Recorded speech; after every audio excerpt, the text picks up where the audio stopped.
left, Joe Webb will take over. Very difficult decisions for Brad Childress at the quarterback position. And then the cut downs. And Ari, we talk about the guys on the bubble.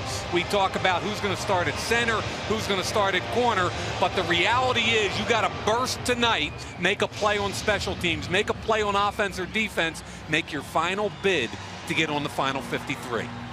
We are set for football. 15 minutes on the clock at Mall of America Field. Denver to kick it away. Matt Prater, long distance kicker.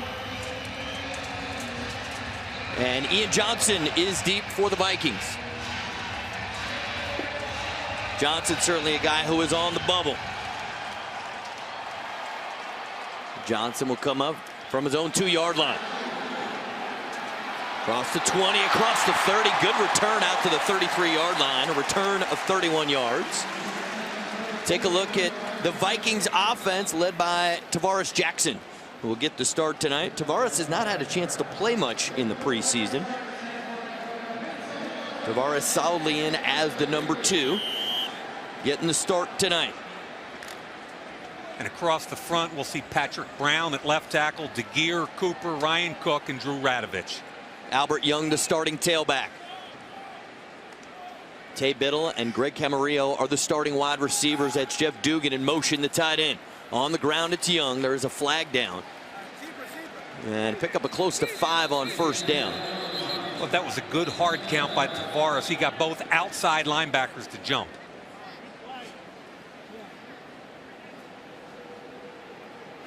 Offside, defense number 52. 5-yard penalty is still first down. Mike Carey, veteran official, with the call. Take another look. Both backers jump. Jason Hunter, Robert Ayers. You're going to see Ayers here. It was called on the other side. Same thing happened. 2 backers jump. Good hard count by Jackson. Free play. It's 1st and 5. 3 wide receivers set. Javon Walker into the game. Lined up on the near side of the field. 1st and 5. Jackson gets it to Dugan, and he drops it. A rare mistake from Jeff Dugan. He is very reliable. Guy who can do a lot of different things for this Vikings offense, and that's how he manages to keep making the team. And you're exactly right. You're talking about a guy here in his 7th year out of Maryland, and he's a cross between a tight end, a fullback, and plays on all the special teams. And Ari, you got to catch the football, and Jeff Dugan knows it. 2nd and 5. Camarillo right there in the slot, who they traded for last week, had 4 catches. Very productive catches as well. Had pretty good chemistry with Favre last week.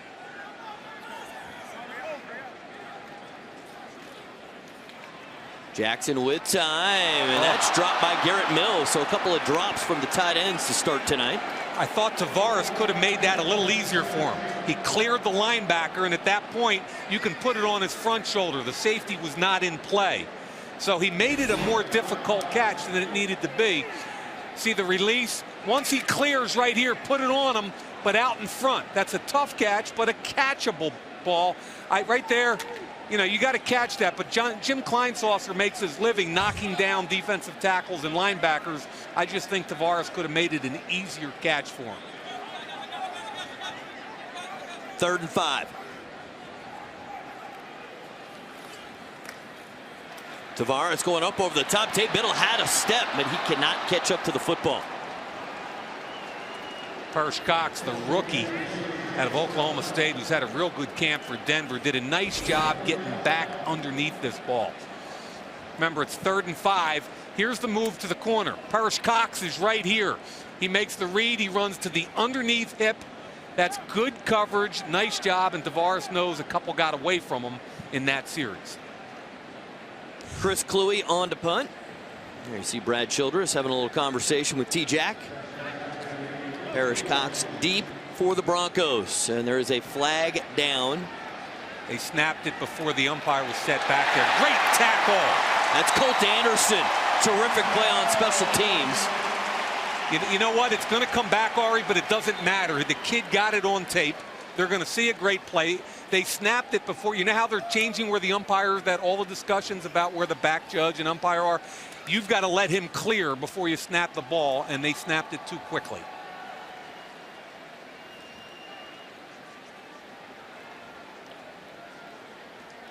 Let's see here whether Denver wants to force him to re-kick. Before the snap, illegal snap formation by the offense, snapping the ball before the umpire was in position.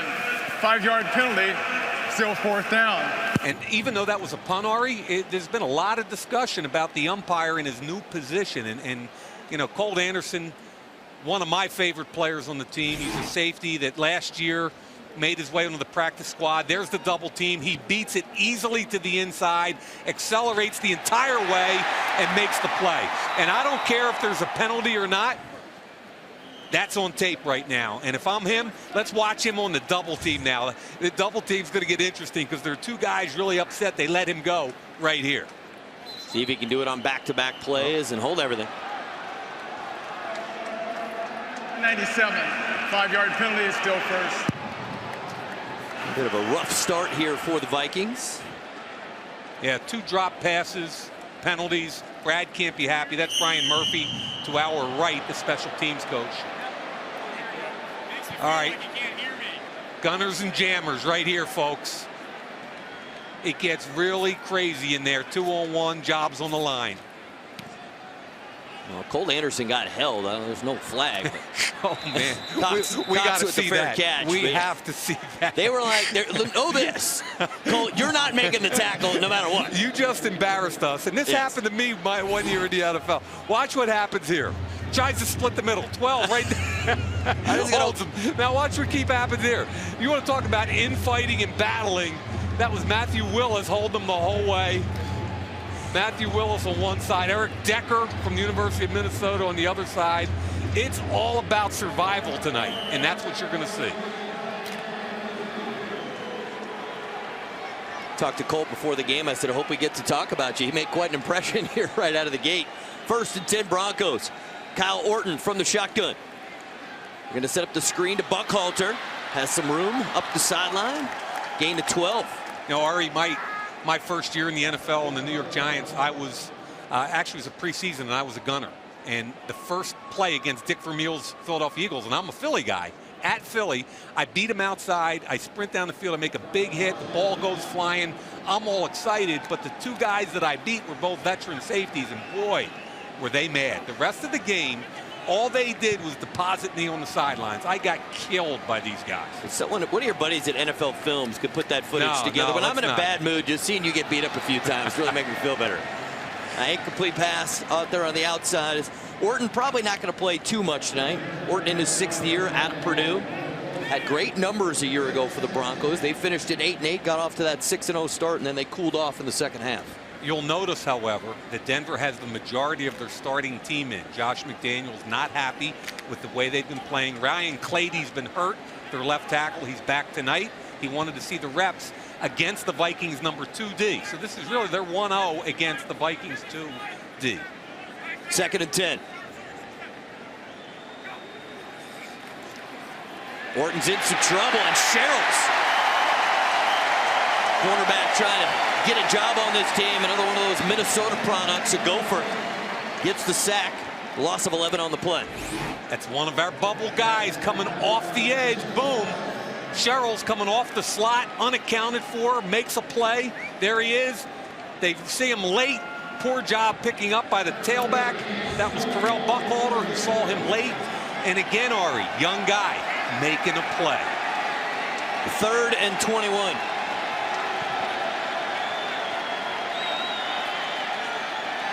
Orton with time is going to move a bit to his left, get rid of it. Eddie Royal with the catch, just a gain of 7 yards, and the Broncos will be forced to punt. At 3rd and 21, good job by Minnesota. They played a deep zone, forced the ball to get thrown underneath. Josh McDaniels a little frustrated. You know, that guy right here, what a good coach Leslie Frazier is. And I really believe his time is coming very soon to be a head coach in the National Football League. Understated, knowledgeable, reminds me a lot in demeanor of Tony Dungy. Colquitt's punt.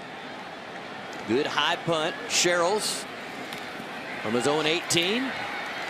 And no place to go. 49-yard punt. Nothing on the return. Who is going to make that impression to make a team? How about this guy? Colt Anderson. Nice play on special teams.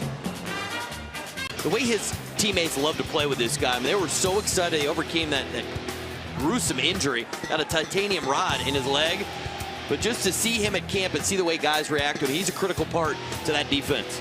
Great in the community, better football player than people around the league. I really believe he was on his way to a Pro Bowl season last year before he got hurt. See, last year, Hasselbeck coming off the edge again against Seattle. Bang! When he hits you, he doesn't miss too many tackles. Ball's out there, catches it in the air, more athletic than people think. Ari, I really believe this entire Minnesota linebacking core is underrated around the league. 1st and 10. Albert Young. Pretty good job there on 1st down to pick up 5. I think part of the reason, Mike, that the linebackers don't get enough credit is because there's so much attention is paid to that front 4. Yeah, and I would love to play behind Pat and Kevin Williams. I mean, they're as good as it gets. Jared Allen, obviously, and Ray Edwards. But E.J. Henderson, Jasper Brinkley, Ben Lieber. Who the heck talks about Ben Lieber around the league? He is as solid a football player as there is. And Chad Greenway, a 1st-round pick who's playing like an all-pro. Those 2 guys right there, Lieber and Greenway, they can really play. I love Lieber, his ability to get his hands on the football in the passing game. And Greenway last year had 6 takeaways. I mean, he's just always around the football. And those 2 guys, also great citizens. And they just fit the mold of what they're trying to do here in Minnesota. They just, when you think about Brad Childress and Rick Spielman and what they're trying to do here, these guys, they fit in perfectly. Yeah, I mean, you're talking about Midwest kids. Greenway went to Iowa. I always tease him about playing, you know, that 9-man football in high school or whatever. Lieber, a Kansas State guy. They fit. From the shotgun, 3rd and 4. Jackson, a throw. A lot on that throw, and it's incomplete. Inefficient pass offense right now for Minnesota. You'd like to see Tavares get it going a little bit here. He hasn't had many reps. I thought the left side held up pretty good. Left guard kicks out. The gear helps. Tough catch for Javon Walker. That's good corner play right there. And Cox was right on Javon Walker. First Cox can play. Alfonso Smith is deep for the Broncos. Another chance for Colt Anderson. Smith. Just a couple of yards. They're still pushing Colt Anderson. I mean, it's just brutal out there. 45 yards on the punt. Colt Anderson. Get up, get up, get up. Get up there, Colt. Again, get up. Keep going. Leave him alone. Leave him alone. The Minnesota State Fair, the great Minnesota get-together. Who holds the Vikings' all-time record with 22 TDs in a season? It does include the playoffs. We'll have the answer later in the broadcast. And due to some other research I did, I know the answer. I'm not going to tell you. I'm going to give you a chance to show your knowledge. I mean, you got to go back. I'm guessing a tailback that played on a lot of good football teams by the name of Chuck Foreman. That would be my guess. Okay. I don't think Randy Moss ever got that many in a season. There's look at my man. He looks like you this morning. Look at him. He definitely knows the answer to that trivia question. That's just in his wheelhouse. As well it should be. All right, Broncos 1st and 10 from their own 42. Buckhalter, the tailback. And Buckhalter, tackled by Jasper Brinkley after a gain of a yard. He's a good football player. When E.J. Henderson went down last year, Brinkley, who was a rookie at the time, a later round pick out of South Carolina, you want to talk about a guy that can come downhill, tackle to tackle. This is what I call a tackle to tackle thumper. Downhill, bang. And when he hits you, he put a couple shots on Gerhardt during training camp where Gerhardt just bounced 3, 4, 5 yards backwards. You could hear it on the next practice field. Yeah, tackle to tackle, he's a thumper, and he's a little faster than people give him credit for. Play action. Robinson looks like he was held. They get it to Buckhalter. He's got the 1st down and more.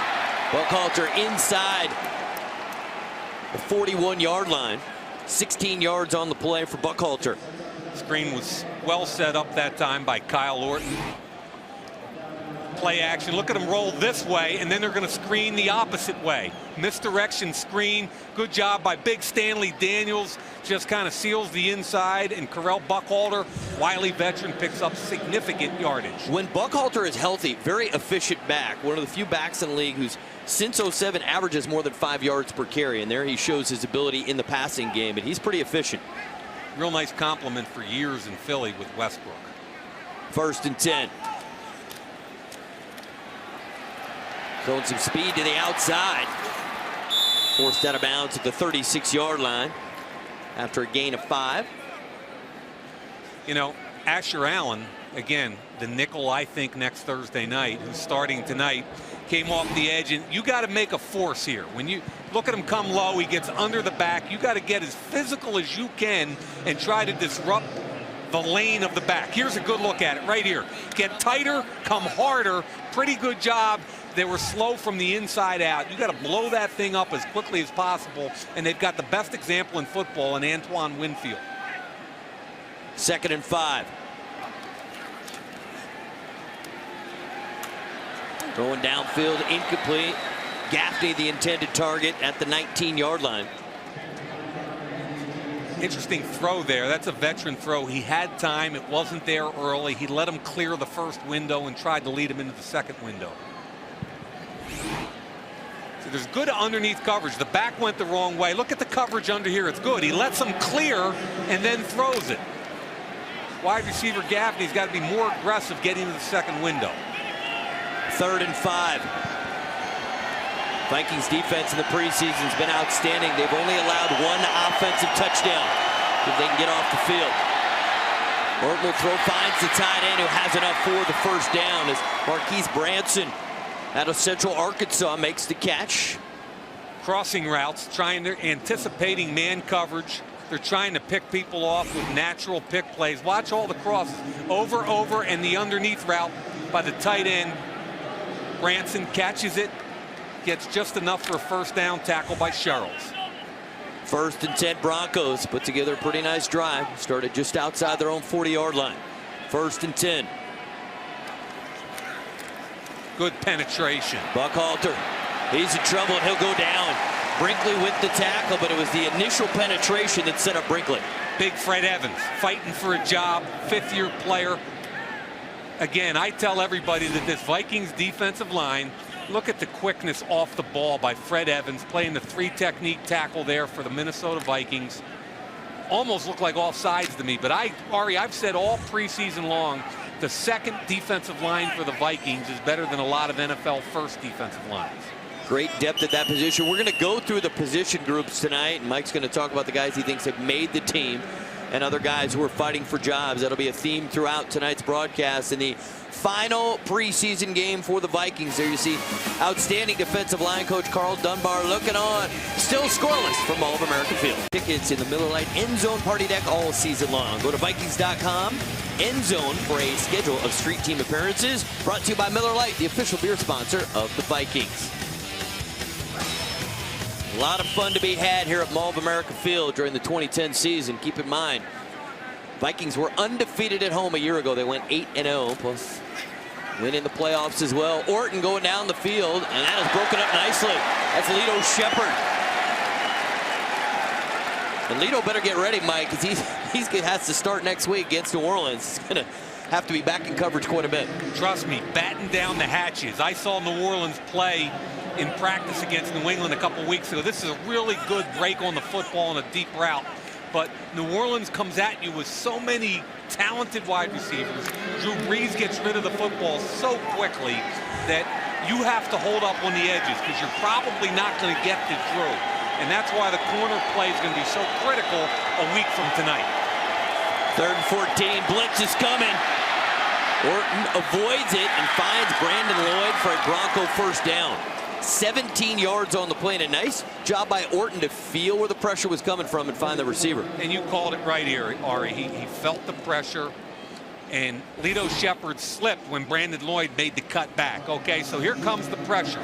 They're only bringing now. Here comes the late pressure there from the safety. Steps up into the pocket. Lloyd works back away from Winfield. Winfield actually slipped, and boy, that field looks funky to me right now, huh? Yes, the Farmers Insurance Red Zone is brought to you by your local Farmers Insurance agents. For a fast and easy quote, call 800-FARMERS today. Orton looking for Lloyd. And there are flags. I think Asher Allen thinks this is offensive pass interference. I really thought he did a good, aggressive job. And they were both fighting for the football. Defense number 21 from the spot of the foul. First down. Let's see this again, and remember the defensive player has every bit as much right to the football as the offensive player does. I think there's good coverage here. Now, the hands on it right there. Did you see the hands on him, Ari? Yep. As soon as that guy sees the hands on him with the ball in the air, that's an automatic pass interference call. As much as, now that's a kind of he's a second-year player. Do you see how good the coverage is? Didn't need to do it. Whip your head around, find the football. Don't put your hands on his chest plate. First and goal. Lendell White. And he is stopped just outside the 1-yard line. Lendell White getting a chance to resurrect his career with Denver. He's from Littleton, Colorado. What do you think? Is he a good fit? Is he something that they need when they get in these goal line situations? Do you think he's a guy who can make the team and contribute? He's an extremely talented guy whose work ethic has never reached his potential as far as what kind of player he should be. White again, the tailback, second and goal. White looking for some space, stays on his feet, and he's in. Touchdown, Broncos.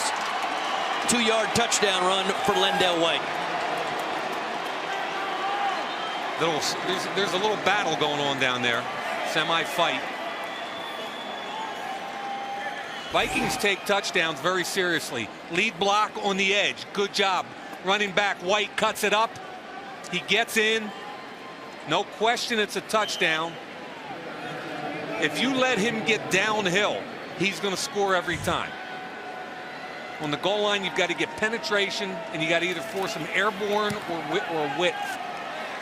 Extra point is good. So for just the second time this season, the Vikings allow an offensive touchdown. McDaniels has got to be pleased. We're coming right back. 2009 brought to you by the Minnesota Department of Public Safety, who reminds you that extra DWI enforcement is on Minnesota roads now. And what a season for Jared Allen. 14.5 sacks. Big part of the #2 ranked defense in the National Football League, and certainly one of the leaders of this team both on and off the field. Guys, just a lot of fun to be around.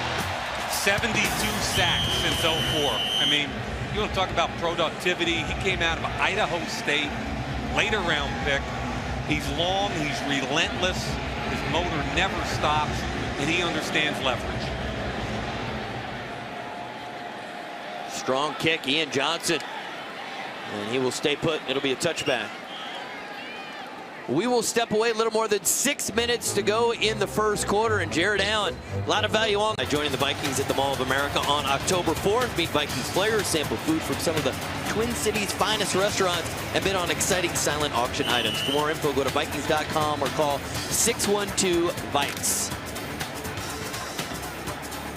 Tavares Jackson, another series. The offense has been sluggish so far. You want to see him get some production here. No 3 and outs.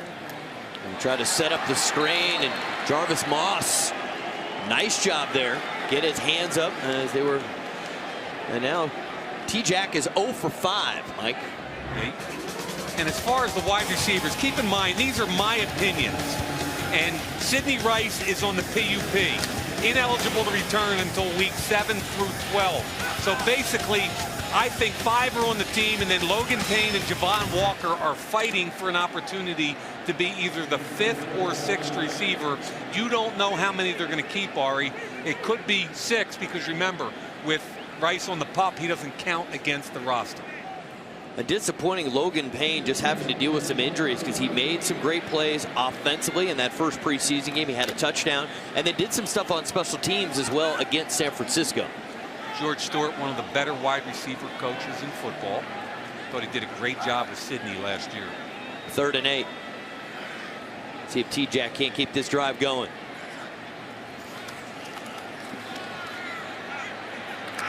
Oh, and that's behind Javon Walker, and that was almost a pick 6 right there. Yeah, fans don't like it.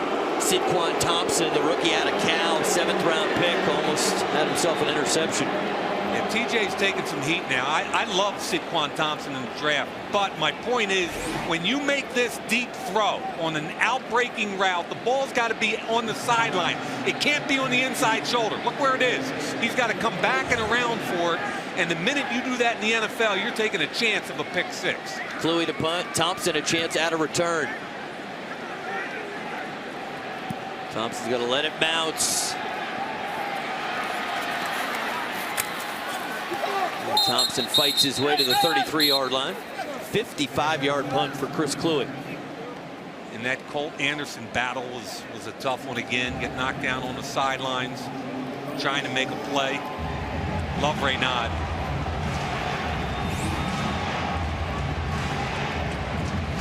Look at Coach Stewart. I mean, he's protecting the quarterback. That's a good receivers coach, is make sure the quarterback's okay. I was talking to Kevin Rogers, the quarterback coach, before the game. He said Brett is so antsy about New Orleans right now, he could hardly contain himself in meetings this week. They're trying to prepare for Denver, and all he wanted to talk about was New Orleans. Now Tim Tebow fumbles the center quarterback exchange. It's Aaron Henderson inside the 10, the 5. Touchdown, Vikings. How about that one?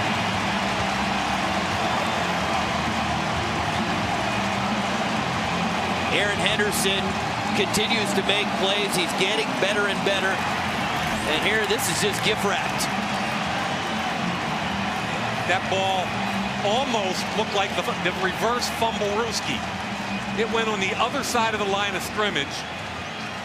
You know, Tim Tebow has got to get the football. And obviously at the University of Florida, hardly ever, I'd say 98% of the time, he was in the shotgun formation. Wow. Ryan Longwell on for the extra point attempt. Kick is on the way, and it is good. So just like that, fumble, center quarterback exchange. Aaron Henderson in the right place at the right time. You know, I always say with the new quarterback in the game, both the center and the quarterback have to be cognizant of the exchange. It sounds like high school, but it's true. The quarterback's got to ride that thing as far as he can. See how quickly that ball popped up, and whenever the center's got to make a move to his right or left quickly in the gap, like the center had to do now, he's probably going to move out of there quickly, and the quarterback has to ride the center, and I'll put that on the quarterback about 90% of the time. A tough start for Tim Tebow, and Josh McDaniels and the Denver organization surprised a lot of people, taking Tebow as high as they did, the 25th pick in the first round. Imagine they're going to want to see him get a lot of work in tonight, because except in special situations, can't imagine he's going to play much during the regular season. And so, yeah, go right back to work on it. Yeah, and Brady Quinn has had a poor camp, so they're pushing Tebow, and I really believe that Tebow's going to be a good quarterback, but I think he's 2 years away. Now that's the Reese Lloyd they've been looking for. That was about 7 yards deep. Alfonso Smith on the return. Bang! That is a great hit. Nate Triplett. Another gopher. Way to go, young man. 5th round pick. Needs to make a play like that, but it starts, Ari, as you so aptly noted, the deep kickoff that's just tremendous for a return guy. You force him to change direction and slow down. Look at Triplett. Just cleans up right in there. That's a beautiful job, A, of coverage, B, of staying in lanes, and obviously the cleanup by Triplett. Well, they want to get Tebow some confidence. They're going to go right back to the shotgun, get him out from under center. And they're going to set up the screen to Lendell White. And White tackled at the 24-yard line, gain of 5 on the play. I saw Triplett last year at University of Minnesota. I did their bowl game, and I thought he was just a tough, smart kid. Needs a lot of reps, but he's the kind of kid that, Ari, if he's not going to be on the 53 on Saturday, he's the kind of kid I could see them waving and trying to get back on their practice squad on Sunday. Amazing what a difference 4 years makes, because now they've got draft picks who won't make the team. Whereas 4 years ago when we started doing the preseason, you figured anybody who got drafted was pretty much guaranteed a spot. Nice job by Aaron Henderson and company. Only a gain of 1 on the play. It'll set up 3rd down, but how things have changed. You know, the first year with Brad Childress, 6-10. They've improved by 2 wins every season, and now, in all likelihood, there'll be 0 rookie free agents making the team and a couple of draft picks who won't make the team. I think Rick Spielman, VP of Player Personnel, and Brad Childress have done as good a job on the personnel side as any team in the National Football League. Press coverage down here. It's 3rd and short. Tebow. And Lito Shepherd, but he's going to get called for interference. Second time tonight. Good, aggressive press coverage. However, find the football. That's Britt Davis. Illegal contact. Defense number 29. 5-yard penalty and automatic. First down. See, with the back shoulder fade in the NFL, it's gotten more competitive at the corner position. But Lito Shepherd's in great position. You just can't contact him. It's hard to... At the end, he finds the football, but it was really before that the contact occurred. 1st and 10 Broncos. Lance Ball, now the tailback. Branson in motion. And Tebow moving to his left. Completes the pass to Eric Decker. A rare moment. You felt like there were some cheers here as Vikings fans rooting a little bit for Eric Decker. See, that's where Tebow's most comfortable, when you can move the pocket and get him out of the clutter of the pocket. I thought he struggled in the pocket at Florida with normal reads, but once he goes bootleg, boom, and then comes out, here's the drag route. He does everything right. Breaks the pocket, puts it accurately out there for Decker. He's comfortable out there. That's his comfort zone. He dropped it right in over the linebacker in front of the D-back. That's an excellent touch pass. You don't see it as much in the pocket from him. 1st and 10. Tebow back to the air. And that is picked off. Tyrell Johnson. Johnson into Broncos territory looking for a block. And Johnson gets inside the Broncos 25. 43 yards on the return. Tyrell Johnson. Love the break on the ball by Tyrell Johnson. The ball was thrown too late, and that's where people are going to start talking about the wind-up delivery of Tim Tebow. There's a whole different window in the NFL. Play action. You got to pull the trigger. There it is. Tyrell Johnson read it the whole way. And Ari, there was only 1 interception by a Viking safety last year. This is what they need to do. They've got to do a better job in zone coverage of reading quarterbacks. Tebow came off the play action. There was pressure. He had to get rid of it. Great job by the safety. Tavares Jackson, they're setting up the screen to Albert Young. And Young 4 yards on the play as they get to the 20-yard line. You know, Ari, we should talk a little bit about Albert Young, a little bit about that 3rd down back that everybody in Minnesota is talking about. With Chester Taylor gone, I think he's their safest option right here. Albert Young out of Iowa. He's not exciting. He's not going to break a play 80 yards. He understands pass protection. He's a good, solid runner, and he's safe.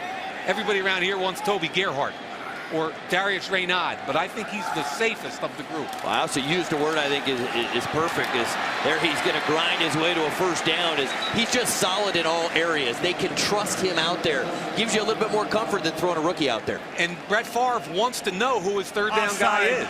Defense. The nose tackle. Timmy is declined. Play results in a 1st down.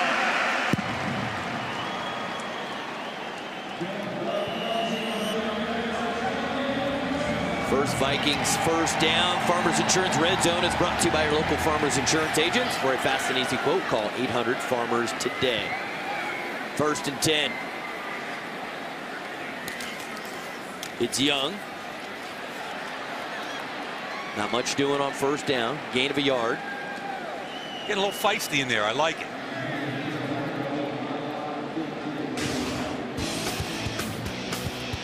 Mentioned he played at Iowa. 5'10", 209 pounds. Only got 12 carries last year. A brilliant high school career. And a great college career.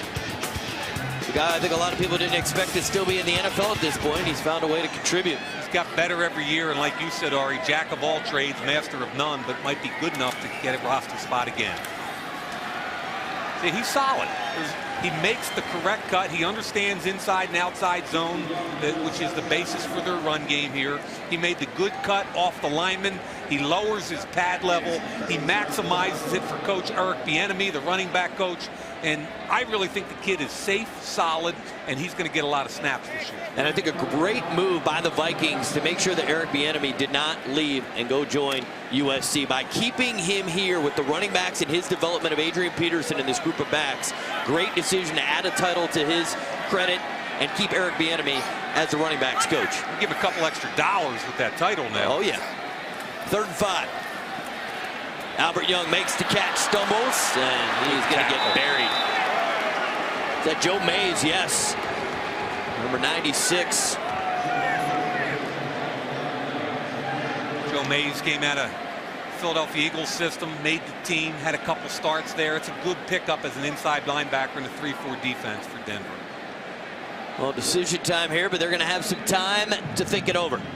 First quarter complete at Mall of America Field. Game tied at 7. Final dress rehearsal. Cole Anderson making plays. Don't go anywhere. We're coming back with the second quarter. Going back to 1983, he was the 19th pick in the first round. Went on to 6 Pro Bowls, the most ever by a Vikings defensive back. 5th all-time in Vikings history in tackles.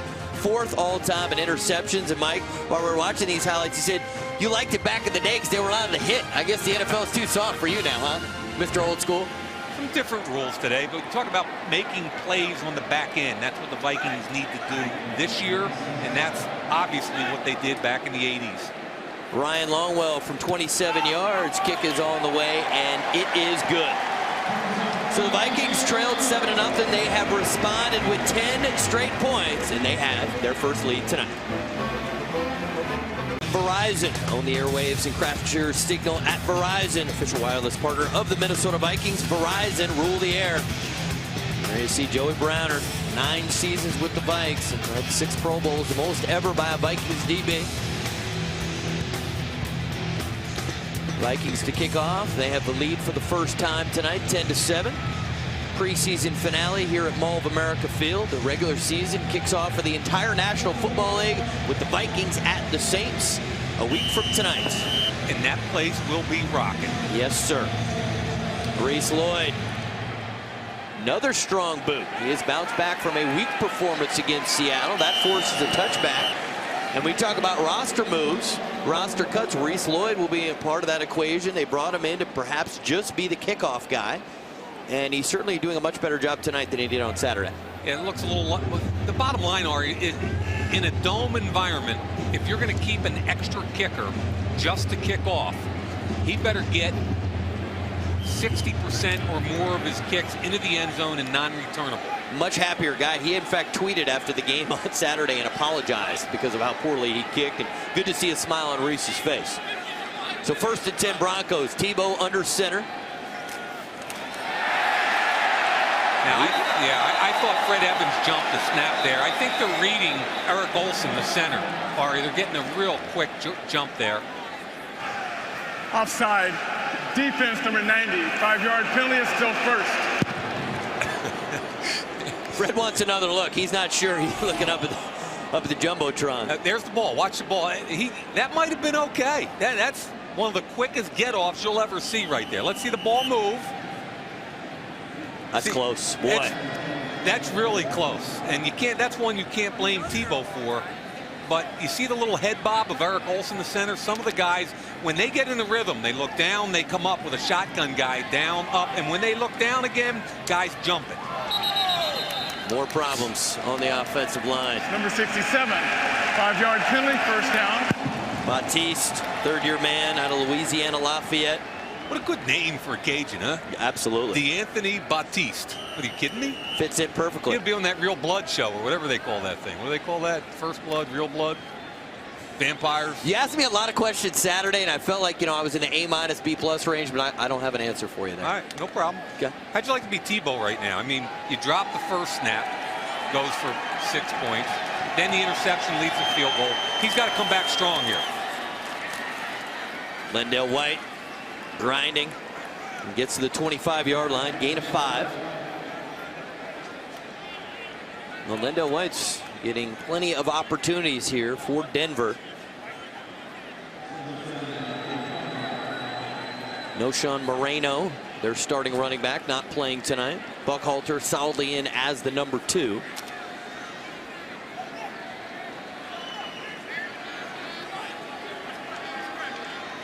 Second and 5. Decker in motion. Man.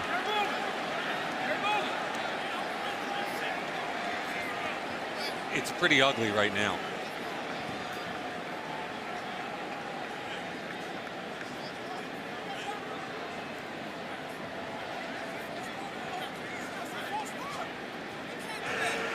False start. Offense number 68. 5-yard penalty is still second down. Well, let's check in downstairs with Eric.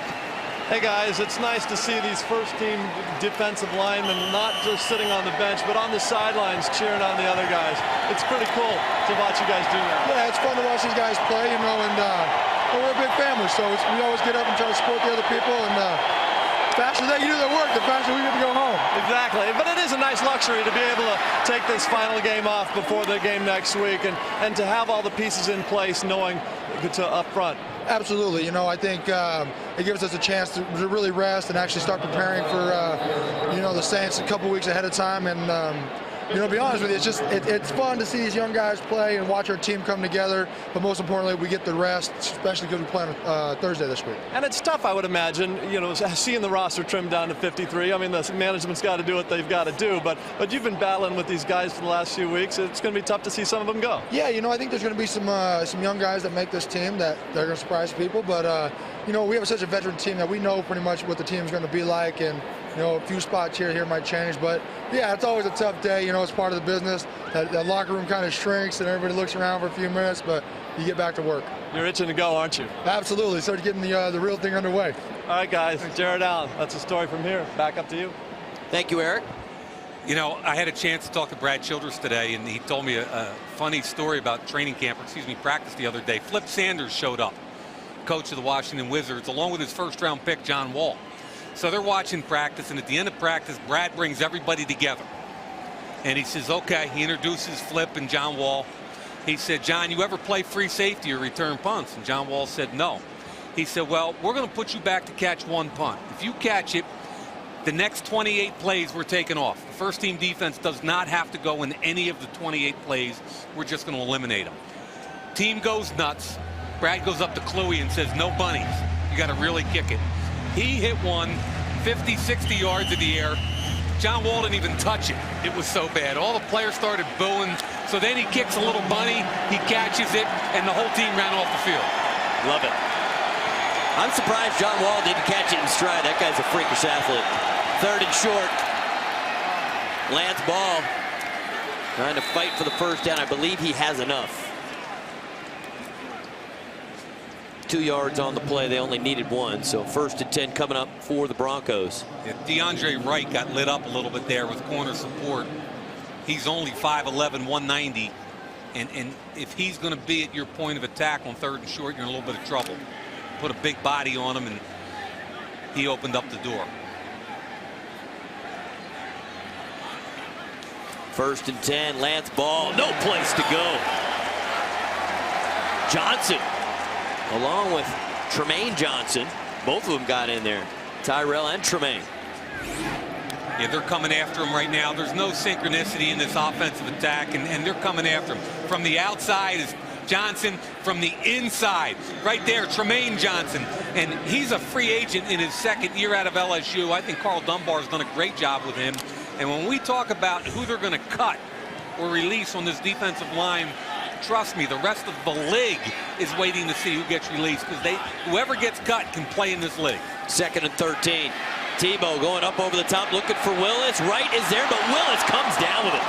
That's an outstanding catch. Matthew Willis, 2nd-year man out of UCLA, 37 yards on the play. Good coverage by Wright, but let's give Willis and Tebow credit there. Tebow recognized the one-on-one situation. This is something I think Tebow can do. He can drop it in the bucket on the deep route. Great job going up and over by Willis, fighting for the football. Tebow hangs into the last minute, gives his guy a chance to win, in a one-on-one situation. 1st and 10. Tebow to the tight end, Branson. And that ball comes out. Loose, recovered by the Vikings.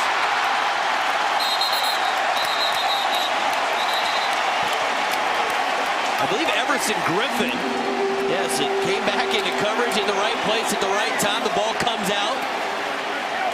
The rookie 4th-round pick out of USC. And DeAndre Wright got the ball out. Man, Wright's on it, and Griffin picks it up. Vikings offense on the field. A Vikings horn wall decoration for just $1. Horns are available at participating Minnesota bars and retail establishments. Your name is displayed on the horn to show your support of the Vikings Children's Fund. Vikings have done a tremendous job raising money for the Vikings Children's Fund. Last year in 2009, in a tough economy, raised the most money in the history of that program. So nice job by the Vikings. 1st and 10. Sage Rosenfels now the quarterback, and Sage has had a brilliant preseason. Every time he's been in a quarterback, good things have happened. From the gun, and Camarillo the intended target. Now let's go back to DeAndre Wright. He had an up-and-down series the last time, and it goes to show how tough it is out there. Break it down, Mike. Give the kid some credit. The first play, he's got good man-to-man coverage, but Willis goes up and over and makes a play on him. Instead of hanging your head, the next play, naked bootleg. Look at 24 come up, put a hit. Wright puts his helmet right on the ball. It pops loose. I give that young man some credit by forgetting about the mistake and coming back and making a play. 2nd and 10, Albert Young. Little stiff arm, gets to the outside. And Albert Young, gain of 7 yards to bring up 3rd and 3. When you see Ryan Cook, the backup guard tackle, come out and pull here, number 62, watch him come out right here. Gets up in the hole, big hit on the linebacker. That allows him to get to the edge. And Ryan Cook is a guy that will last in this league because he can play right guard, right tackle, center, left guard, probably everything but left tackle. And that versatility by itself will buy him a ticket for years to come. 3rd and 3. Sage to throw. Javon Walker the catch. Thompson the tackle. Gain of 10. Javon Walker, a guy a lot of people think has a good chance to make the team. He has that history with Brett Favre.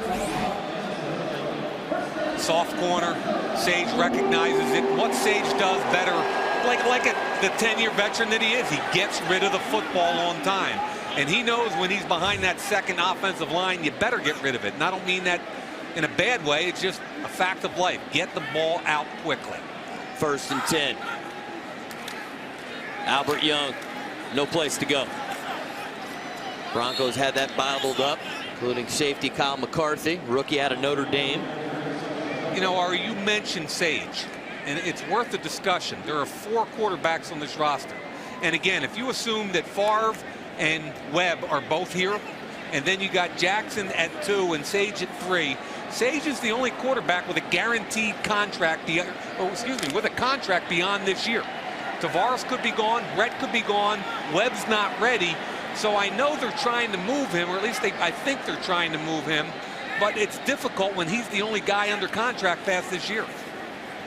Sage with time, going up over the top, and too much on that throw.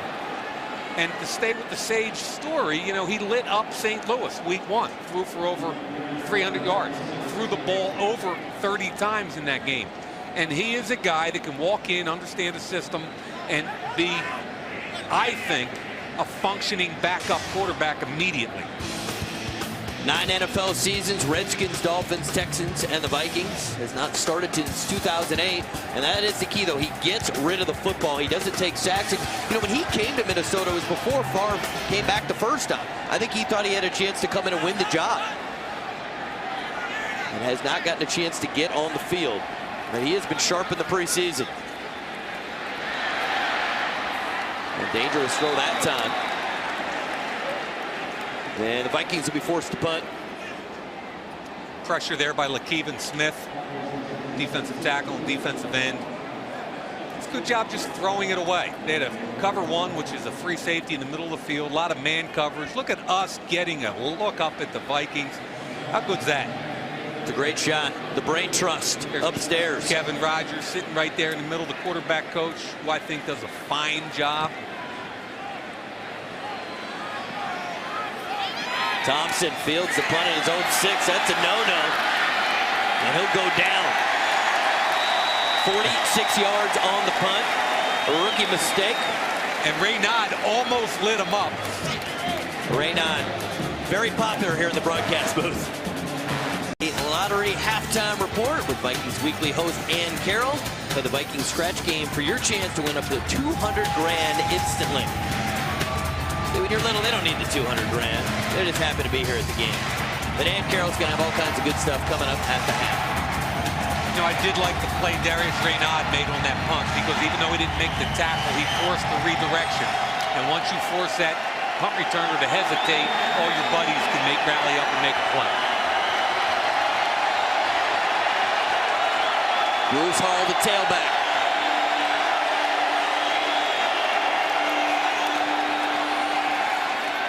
Flag is down. Ball comes out. Recovered by the Vikings.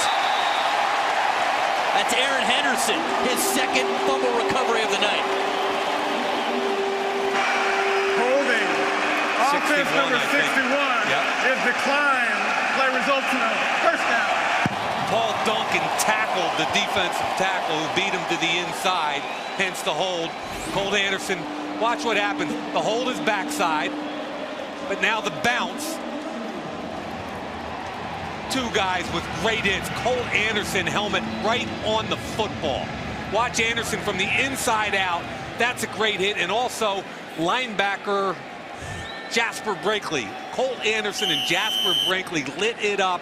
And if you're keeping count at home, folks, that's 2 big plays for Colt Anderson.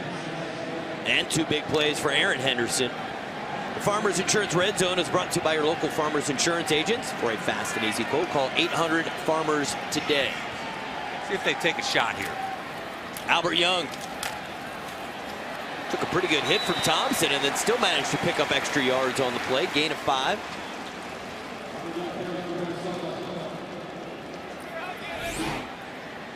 See the good hit by Sidquan Thompson, but Thompson's a very tough corner, but not very big or strong. I think he can play in this league, but Thompson's only 5'9", about 190. And again, Ari, Albert Young, smart, dependable, trustworthy, won't make the big play, but won't hurt you.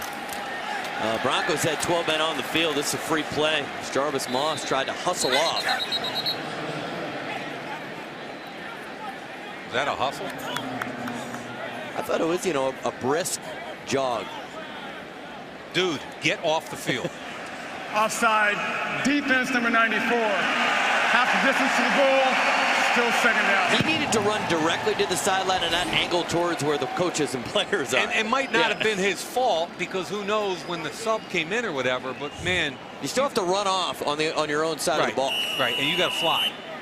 That's a free play right there. Now it's 2nd and 1. This is a choice down. Ball on about the 5-yard line. You can run it or play action.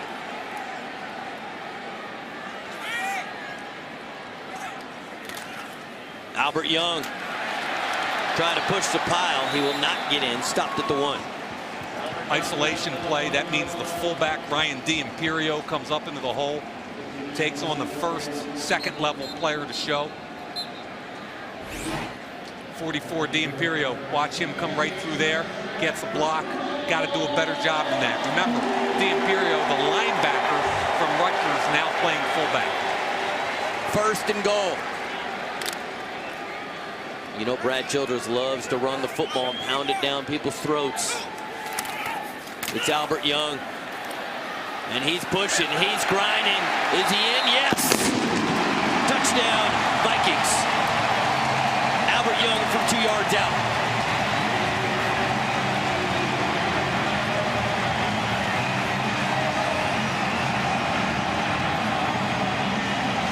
And I'm giving all this to Albert Young. Watch the lower body strength, because contact occurs at the line of scrimmage right there. How does he get into the end zone? Lower body continues to move. The feet never stop. He's explosive from the waist down. He had his back turned to the line of scrimmage and just kept grinding. 11 carries, 37 yards, and now a touchdown for Albert Young, who continues, at least in our estimation, to improve his chances to make this team and really contribute during the regular season. 2, and then go in there and play strong for 2, and then move over and play free for 2. Gotcha, then, gotcha. You know, we got to roll. We'll keep it rotated. Let's go, y'all. Smash them out all day. Lock them down. Let them know when and play. Hey, alert the screen. 3rd and long.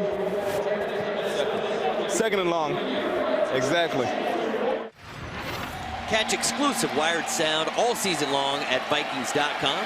Eric Frampton now in his 4th year. Last 3 years combined has led the team in special teams tackles. Another strong kick from Reese Lloyd. Another touchback. And Eric Frampton, because of his ability on special teams, has stayed with the Vikings, and it's something we talk about every preseason. You be good at your position, that counts, but you better be good at special teams if you're not a starter. Yeah, and he and his teammate Hussein Abdullah both have stayed on this team. Let's check in downstairs with Eric. Hey guys, I got E.J. Henderson here with me. E.J., talk to me. Your brother's playing awfully well, isn't he? Yeah, having a good game so far. Feels good to see him out there playing well. Yeah, really getting himself in the right place at the right time at opportune moments. Oh yeah, definitely. I think the guys up front is doing a good job taking on those doubles. The backers, when they get a chance to make some plays. When he got himself in the end zone, I thought he was going to throw the ball into the second deck. Yeah, ex-quarterback. He went back to his high school days, but I'm sure he'd be eating that $5K fine next week. Yeah, well, let's hope not. But talk about your road recovery. It has been nothing short of remarkable. What do you attribute? How do you characterize it? And how do you think it managed to happen in 7 months? A lot of hard work, a lot of rehabbing, trying to catch up to the other guys as far as being ready for the preseason and summer camp. We had together a plan. We put the plan together as soon as we found out what the injury was. Execute the plan to perfection, and now we're looking forward to September 9th. Yeah, an amazing support staff, I would imagine, too. Oh, yeah, definitely. Training staff definitely, did a great job in there. Tom Hunkley was, personally working with me. Eric Sugarman, our head trainer. So, big credit to those guys for the plan they put together to help me execute. E.J. Henderson, thanks for your time. Guys, we'll throw it back to you. Thanks, Eric. 1st and 10 following the completion from Tebow to Willis. Keep it on the ground this time. Johnson, nice job from his safety position to limit it to a 1-yard gain. That's the old student body left. USC popularized years ago with all their Heisman Trophy candidates at tailback. And when that toss sweep comes, it's about quick support. There goes the toss sweep. Johnson's got to come up and clean up. Good job by the people up front taking on all the interference. It leaves him clean and unblocked at the line of scrimmage. Inside out, make the sure tackle. 2nd and 9.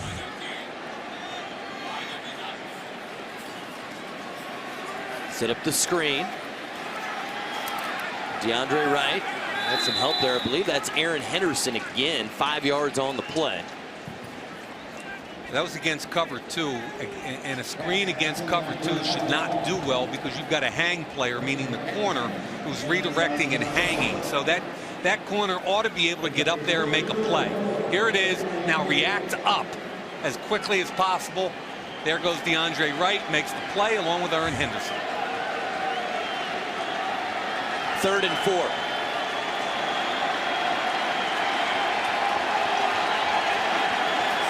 Blitz is coming. Tebow gets it to Willis. He takes a couple of big hits. Robinson and company with some big hits. Gain of 12. Nice job by the receiver to react to where the football was. Yeah, and Tebow went away from the trips. There's 3 up front and only 1 guy over here. Tebow with the tough snap redirects his eyes and actually makes a good, accurate throw under duress. There it is. DeAndre Wright, again, I thought should have been a little bit more aggressive on that. Good hitting by Colt Anderson. Very aggressive in the secondary. 1st and 10.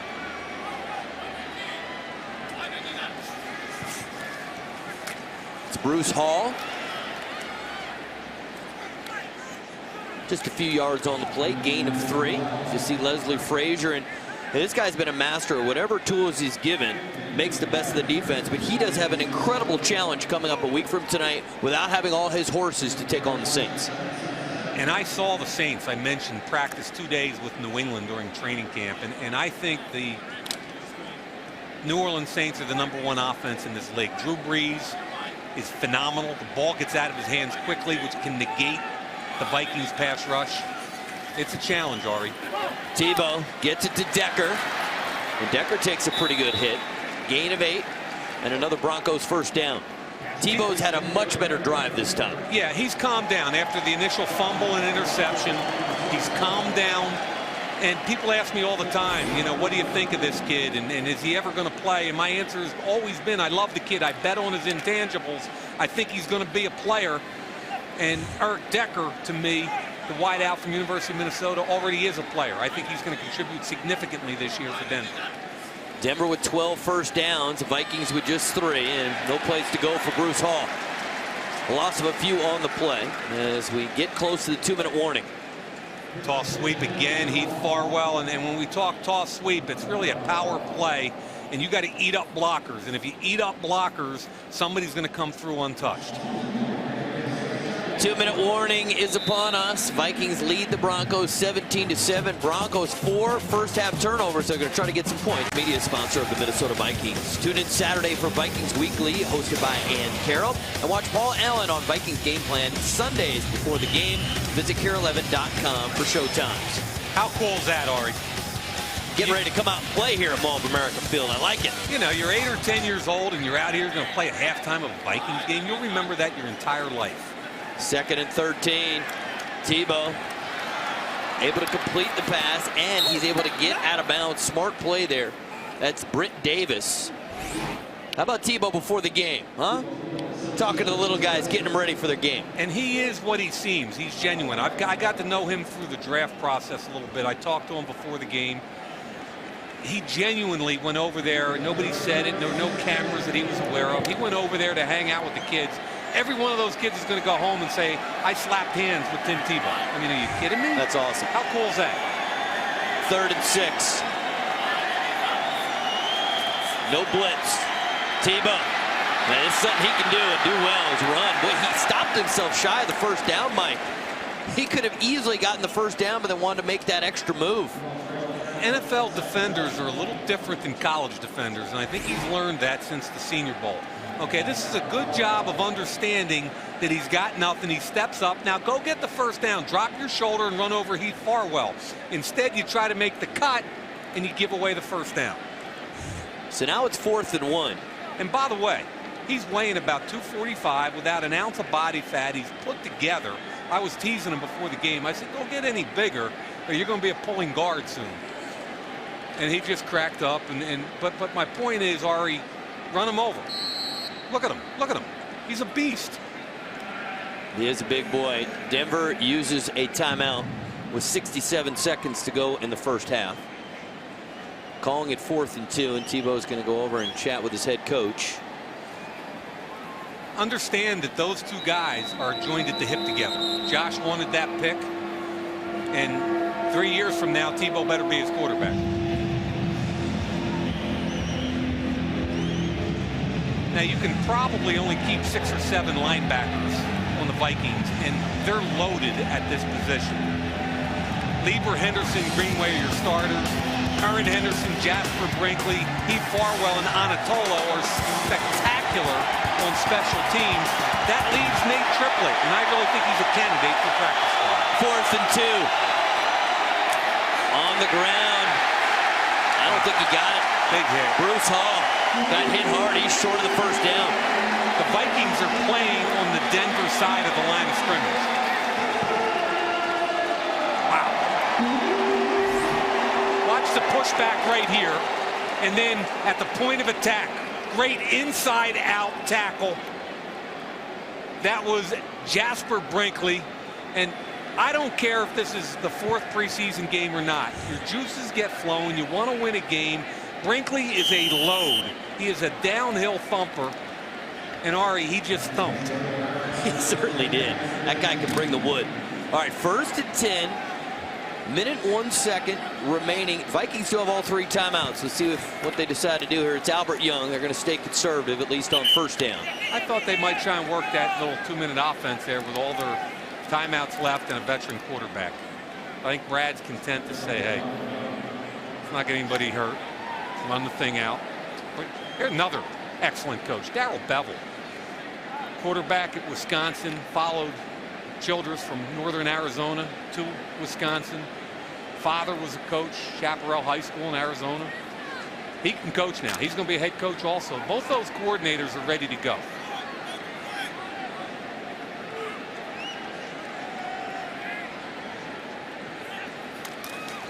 Young, the ball carrier. And it appears neither team is going to use the timeout, and that'll be the final play of the first half. Broncos got off to the good start. They led 7-0. And then Brett Favre's teammates got it together, 17 unanswered points. And they will head to the locker room with a 10-point lead. Great stuff coming up at the half. Ann Carroll will be your host. You do not want to go anywhere. It was all about the Vikings defense. They caused 4 turnovers. Aaron Henderson got a touchdown. And how about Albert Young grinding? Tough couple of days for Rick and Brad and the entire Vikings organization, because a lot of guys have given them their heart and soul since after the draft. And now you wait and see if you make the 53-man roster.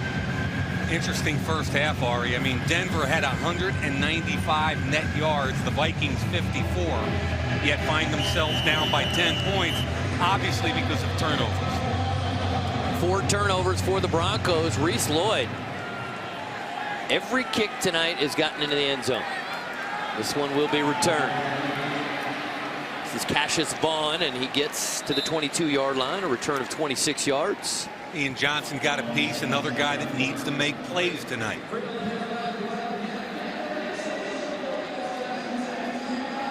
All right, so here we go, Denver. Some more Tim Tebow for you. He actually was pretty good through the air in the first half. He just struggled with that center quarterback exchange and the one bad throw. But he definitely settled down in the second quarter. He'll start out in the shotgun. Tebow with time, and he's going to tuck it and run it on Atolu with the tackle after a gain of 3. That's what I mean by the difference between opportunities in space at the college level versus the NFL level. Tim Tebow ran forever in the college level. Here, pulls the ball down. Keep your eyes up right now. Keep your eyes up. Make a play. Here he is. Nice break on the ball, and that's a one-on-one tackle right there by a linebacker because Tebow can't beat him. 2nd and 7. Pressure coming. Set up the screen to Hall. Wow, Guyon's helmet came flying off there. Boy, there have been some big hitting so far tonight. LaTroy Guion is flying around. And remember, he was drafted as an early entrant out of Florida State. Guion, quick off the ball. Field screen, works his way down the line of scrimmage, gets a piece. Good hustle from the inside out by the linebackers also. Fred Evans got to keep coming. Big hit by 55 on Atolo.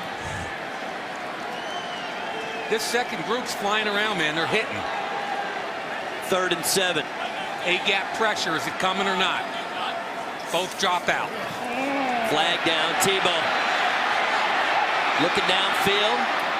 Sherrills did a good job watching Tebow the whole time. I thought he was going to have a chance to make an interception there.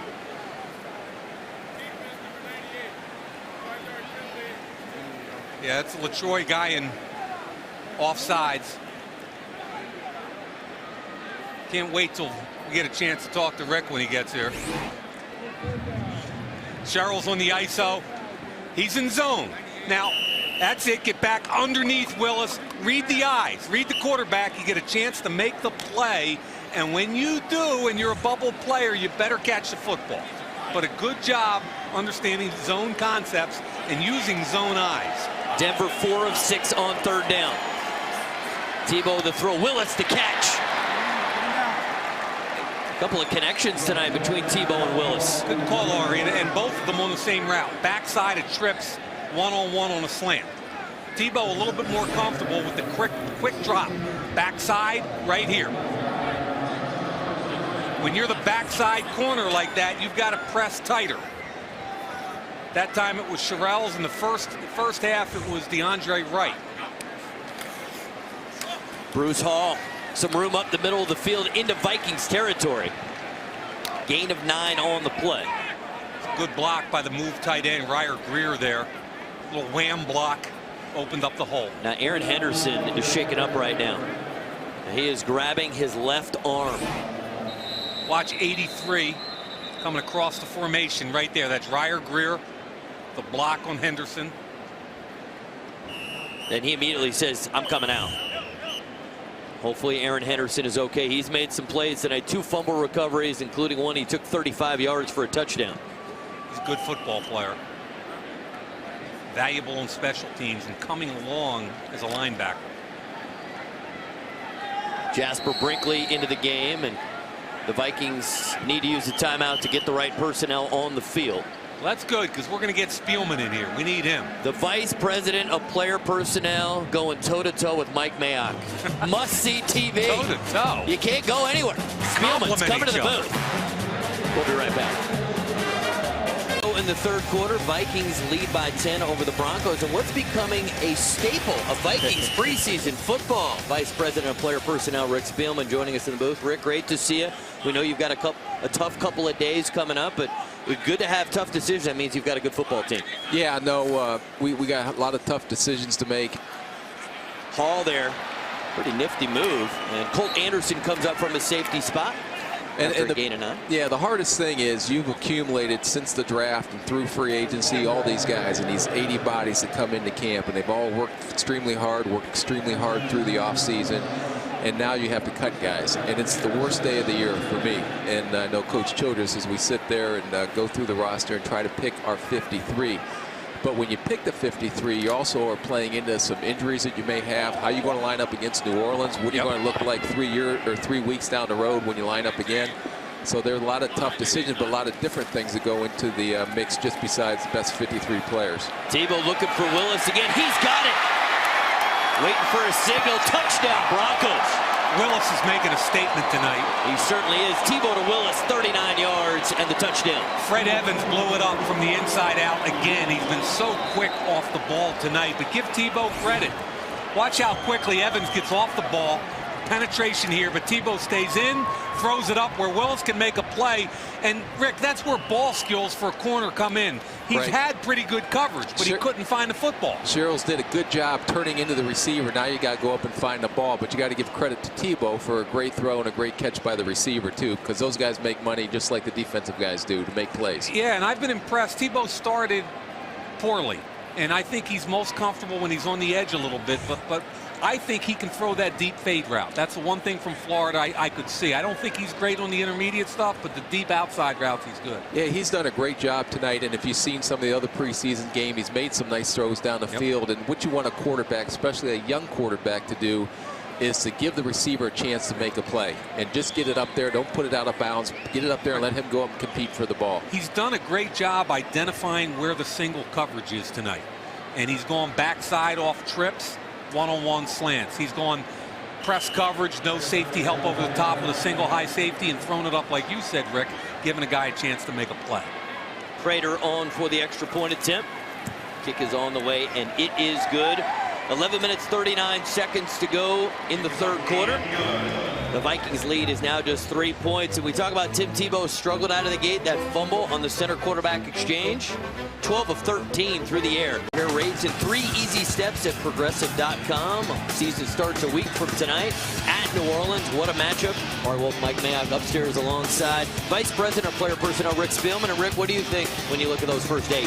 I tell you, it's going to be a very tough schedule. We have teams that were in the playoffs. All those teams are good, very good football teams. And when you look at it, this year we have a bye early, and normally you'd like to have your bye late so you can get some rest and then get ready to go to the second half. The situation this year is we have some injured players. Hopefully that bye week will give those guys enough chance to heal and get ready to go down the stretch. Also interesting, of those first 8 games, at least 5 of them play the 3-4. Yes, and we got a chance to see that a little bit against San Francisco. And tonight. Ian Johnson tackled by Jamie Curlew at the 25-yard line. Return of 24 yards, and we'll take a look at the schedule for the second half of the season. Some division games there to start the second half of the season. Again, we're playing the NFC East and the AFC East, and both those conferences are 2 top conferences you can possibly play in football, so we're going to have a big challenge ahead of us. Yeah, I think the AFC East 3 years ago was New England and nobody else, and now New England, Miami, the Jets. pretty good conference. And Denver and Buffalo's going to be better. I mean, you watch C.J. Spiller through the preseason. He looks like he's going to be a heck of a player. Joe Webb in at quarterback, and he finds Freddie Brown. Speaking of heck of a player someday, what do you think there, big boy? I know when we drafted him, we took him because of his athletic skills and wanted to see if he could play receiver. He was a receiver in the Senior Bowl. Threw him out there in the rookie minicamp and looked like, boy, what an athlete and what an arm on this kid. And he's a way to go. He's got a long way to go yet from a developmental standpoint, just like most rookies do. But he has a unique athletic trait, unique quickness, speed. We've seen that throughout the preseason, and he has a strong arm. Yeah, no offense, but there's no way you're sneaking him through waivers either. So you heard it here first. So you already got our 53? I got one of them, maybe two with number 4. Oh, little crackback. Raynaud. Tackled by Vaughn after a gain of 5. How about a veteran, 86, Javon Walker on the crackback block from the outside in. There he is right there. He didn't kill anybody, but he walled him off, and that got the edge for Darius Raynaud. Yeah, a lot of times when you watch these plays and you watch Adrian Peterson when he breaks a long run and when you watch the 28-yard touchdown run, now you got to give credit to these receivers. And Arvin made the block last week, yeah, right? Arvin made a block. Walker made a block. Those guys really strain going down the field. Those lead to some big plays, especially in the running game. Raynaud. No place to go. No. Not that time. We're a part of the Raynaud fan club up here. How do you feel about it? We think this guy's got to make the team. Darius has some unique traits when he has the ball in his hands. He can return. He's done kickoff. He's done punt. He's done an excellent job when we moved him from receiver to running back, but you also know you can play him in the slot. So you weigh in all those options as you go ahead and formulate your 53. Is there a spot for him? How does he fit? How would you utilize him? But he's shown a lot in the preseason, a lot of his versatility. You didn't mention pass protection there. Well, again, you watch everything. He's got to get better. He's got to get better at that. Right, I agree. You know, one thing I love about the Minnesota Vikings is your corners tackle and your wide receivers block. Blitz coming, 3rd and 5. Webb says, you know what? I'll just take it myself. Still on his feet inside the 30. Looking for a block, and Webb tackled at the 15 and just put him on the roster right now, Rick. You want to waive him? You want to waive him? Put him on the roster. You know what? When you watch him play, he's so exciting. But, you know, he goes out there and he's got the attitude. I don't know what's going to happen, but something's going to happen.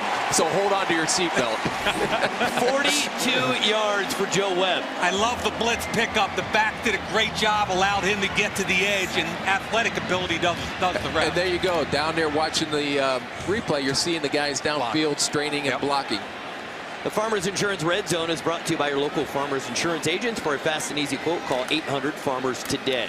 Raynaud trying to bounce it to the outside. And Raynaud brought down at the 5-yard line, gain of 11. We need to find out if that was Raynaud on the previous play that made the block, because we just talked about his pass protection, and here it is on the bounce. One-on-one, I thought he'd make a miss here in the open field, but good tackle by Cassius Vaughn. The prior play to that is what I want to know. And you have to remember, even when these young guys come in, and pass protection is so different than it is when you watch the college level, because you have to pick up blitzing linebackers. You have to chip on a defensive end, and that takes time. That takes learning technique. That takes building strength, and they learn that because it happens so quick, and they become more comfortable with it. Raynaud trying to get into the end zone. Stopped at the 4-yard line.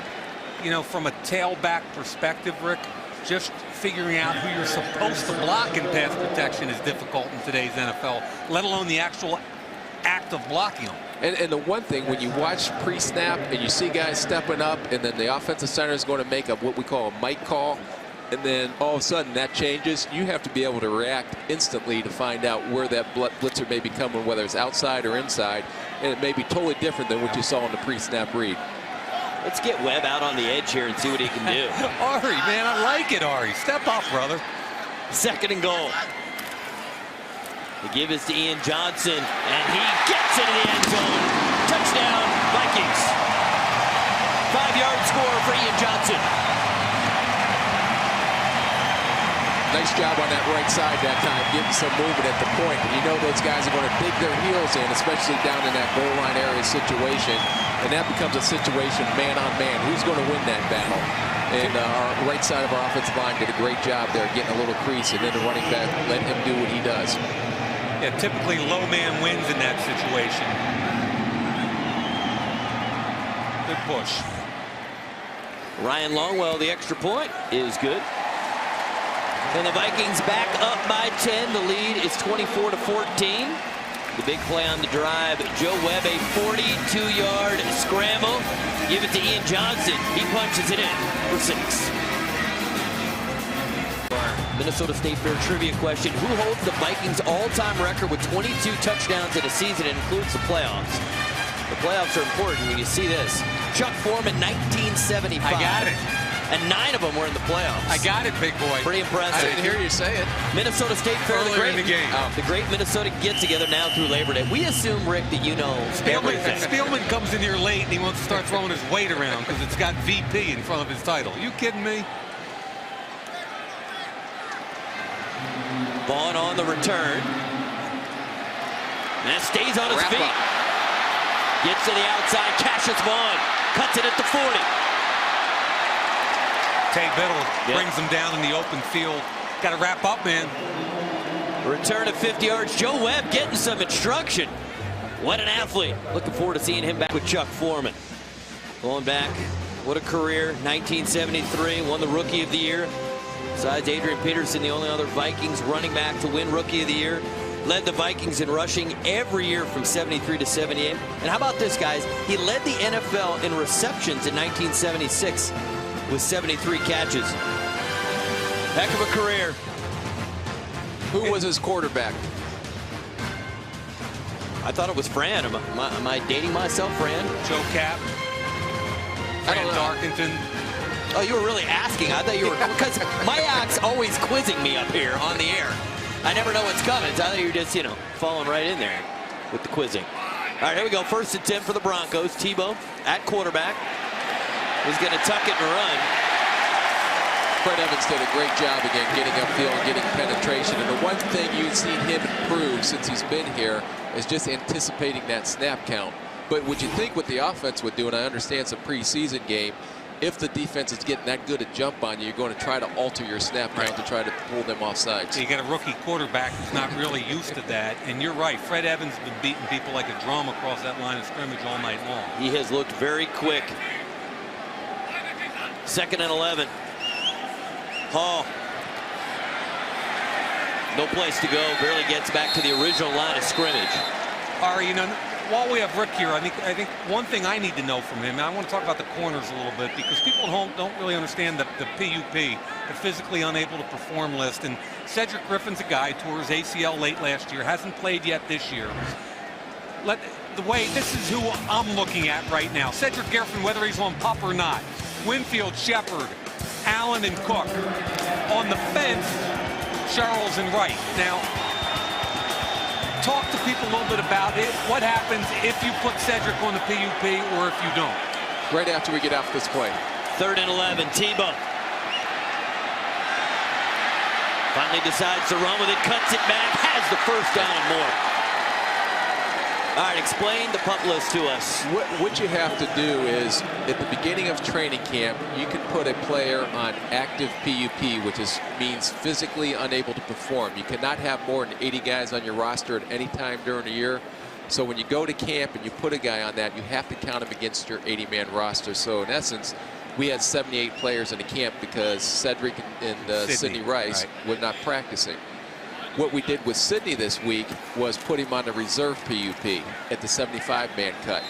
Now what that means is that he is buried for the next 6 weeks of the season. And because we have an early bye, he's only going to miss 5 games. You have between week 6 and week 9 to bring him off that PUP, and if he's able to practice, go ahead and practice him. Then you can make a decision in that 3-week time frame whether to activate him to your roster or to bury him for the rest of the year. So Sidney's there now. Sidney, we carried through, so he's still on the active PUP. So we'll make a decision on him at this 53-man cut. If we keep him active on the 53, then he will count on the 53, and he can play at any time when he's ready. You mean Cedric, not Sidney? Cedric, yes. Yeah, no, Sidney's already on the PUP. Right. Cedric, you've got to make a decision on. We'll make a decision on that when we finalize our 53. If we keep him on the 53, then he's able to play at any point before that 6 weeks as soon as he's ready. If we put him on the reserve PUP, he's dead for the first 6 weeks. And if I understand this correctly, from a coach's perspective, if you put him on the reserve PUP, he can't practice either. No. So here's a guy coming off an ACL, and you can't see him cut and move and cover a receiver. The only thing you can do is rehab him and work him on individual drills, and we've been doing that a lot after our practices. 3rd and 8. Back shoulder. Receiver came back for it, could not make the catch. It was Arnett, rookie out of West Virginia. So 4th and 8, decision time here for Josh McDaniels. It appears that they will go for it. One of the things I think that fans are curious about is what it's like for yourself and the coaching staff. What will happen between the end of tonight's game and when you actually have to make the cuts? How much time will you spend together? Who's in that room? What happens? We'll watch this tape tomorrow. We'll get together as a staff. We'll go through our personnel. We'll try to formulate our decisions. There'll be a lot of horse trading going on tomorrow, potential trades. And people don't realize, too, you can set your roster on Saturday, or when you have to make it down, it's 5 o'clock Central, 6 o'clock Eastern. And that roster can change Sunday or Monday because you also have to formulate your practice squad on Sunday at noon. But you can go ahead, a guy gets cut, you have your 53, a player gets cut, you can go ahead and claim that player and have to make another move. We will have more with Rick Spielman when we come back, so we continue to break down this roster. Who's going to make the team?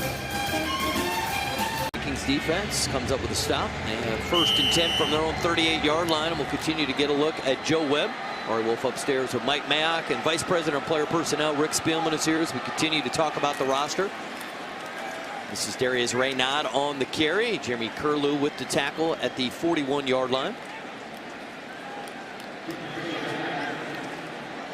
All right, Joe Webb, Chrysler, rookie profile, 6th round pick out of UAB. He's big, he's tall, he's fast, he's got a big, strong arm. Just needs to learn the game in the National Football League, and it brings me what I talked about on Saturday. I wish the NFL already had a developmental league in place so that guy could go start to play and really learn his trade as opposed to hypothetically being the 3rd quarterback and not seeing the field. It'll be interesting to see once the new CBA comes into place, and there's going to be a lot of changes and from the personnel side on numbers. If we're going to go to an 18-game schedule, there's so much in flux. Also be interesting to see if there is some kind of developmental league that does form out, or how you're going to keep developing these players, especially if you go down to 2 preseason games.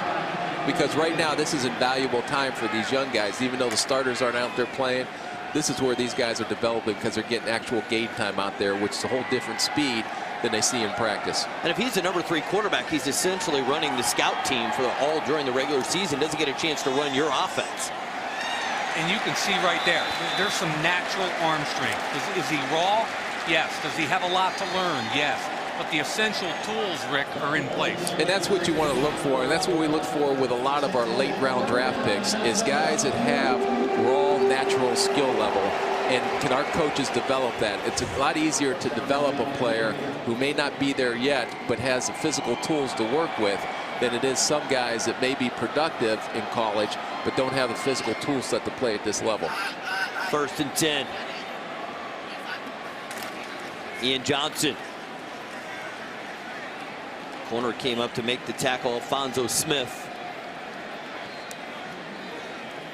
Well, I hope in the CBA they give what the league and players, that they figure out a way to give these guys an opportunity to develop their game, because without NFL Europe, there obviously is the option to go to the CFL. They're just circling quarterbacks. You think that guy's going to make the team, right? That guy right there. That guy. And maybe him. But when you talk about quarterbacks, Rick, I think you got a really difficult decision. 4 makes the team, 14 makes the team. Then you've got Sage and Tavares in the middle. Tavares is your number 2. Go ahead, Art. Oh, that is picked off. That's Smith.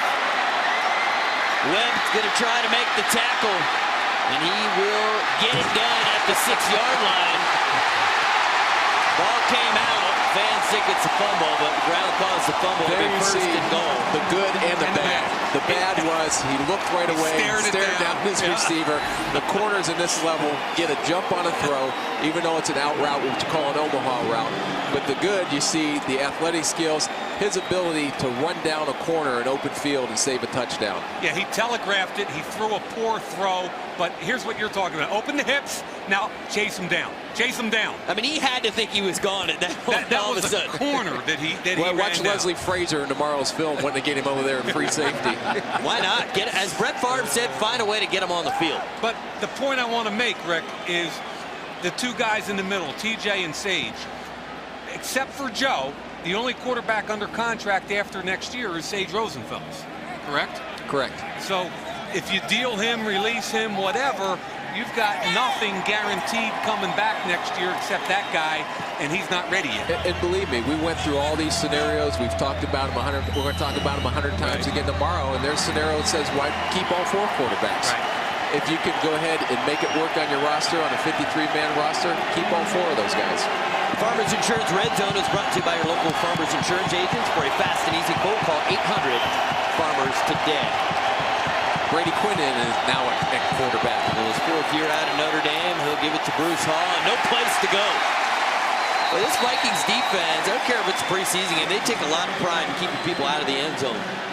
You know, one thing, we get a lot of calls, and you're talking to a lot of teams, and you're talking about potential trades, and the one area that we've gotten a lot of calls on is our defensive line. Yes. They're asking about Fred Evans, LaTroy Guion. They're asking about Jamie Mitchell, Brian Robinson, and even Everson Griffin. All those guys, they've played extremely well this year.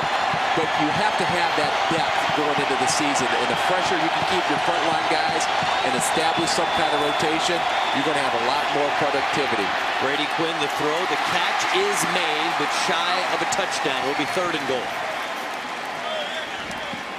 This guy right here does a nice job with that defensive line. I always kid Carl, he's great at developing young talent, but I always kid him. I said he has the easiest job in America with all the talent we have on the defensive line. You know, Ari and I sat in a meeting room with him this summer. Yeah. With him going through a tape session with his defensive line. Ari, I know you were particularly impressed with his demeanor. I really like it. He gets in a lot of teaching, but still manages to have fun. And the guys can make little comments, and they go with the flow a little bit. They get their work done, but it doesn't have to be painful and grueling. I think he's got a great manner with his players. You can tell they really like playing for him. And that's the one thing on assistant coaches at this level. Not only do you got to be great X's and O's, but you got to develop these young guys and develop the talent they have. And I think every one of our offensive assistants do a great job with the young people that we bring in here. Now, I'm going to tell you a story that takes a shot at myself, but Ari and I go to your team meeting during training camp. Brad lets us come in. Ari's never been in there before, and we're on the way over. I'm like, dude, whatever you do, make sure your cell phone's off. Don't embarrass yourself. Yeah. Make sure everything's off. And what do you think happens? We get in the room, whose cell phone went off? Not me. Mr. Mayock. How bad. What a rookie mistake that was. First time in a team meeting. It really brought me so much joy. It was really worth it. Here we go, 3rd and goal. You'll learn, Mike. Bruce Hall. Fighting to get in, still no signal. They had him at the point. They had him. It's not in. It's going to be 4th and goal. Brian Robeson, all excited there. Again, that's what we were talking about earlier, that man-on-man and guys straining. Who's going to win this battle? Is it going to be the defense or offense? 3rd quarter is done. Going to get this figured out at the start of 4th quarter. Rick, you want to stick around, or you got something to do? Yeah, no, stick around for another drive. Nice. Come on, Rick. I'm getting paid, right? You're already getting paid plenty. Vikings take a 10-point lead into the 4th quarter.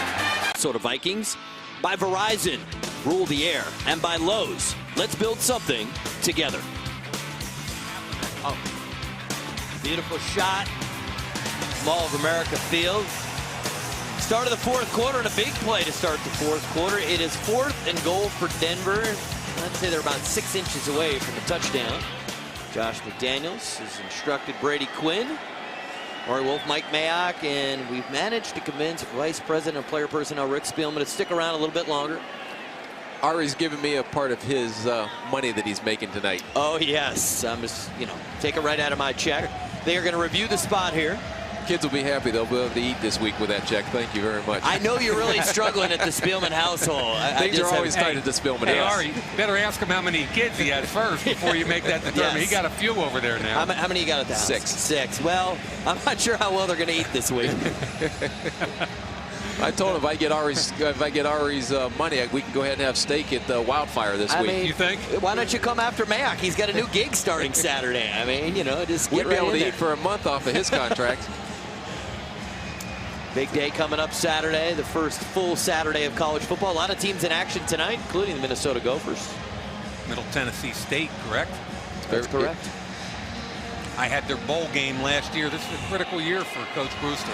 Yeah, and Middle Tennessee is a good football program. People don't. It's not a nationally known team, but they have a lot of good football They have players good that team came out of speed. there. They really do. That game with Minnesota is tied at 17. See, this lovey stuff doesn't happen during the season. Everybody's relaxed, giggling, laughing. They're like Spielman up in the booth having a good time. What he's saying right now is don't throw any more flags so we get back, get to Denver, get some rest before we have to make our decisions tomorrow. And here it is again.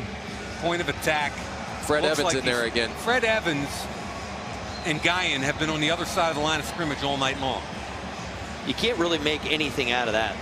Just Sherrills is right there. It's impossible to tell where the ball is. Who threw the flag here? Assuming that Denver did, that they challenged. Are you kidding me, Josh?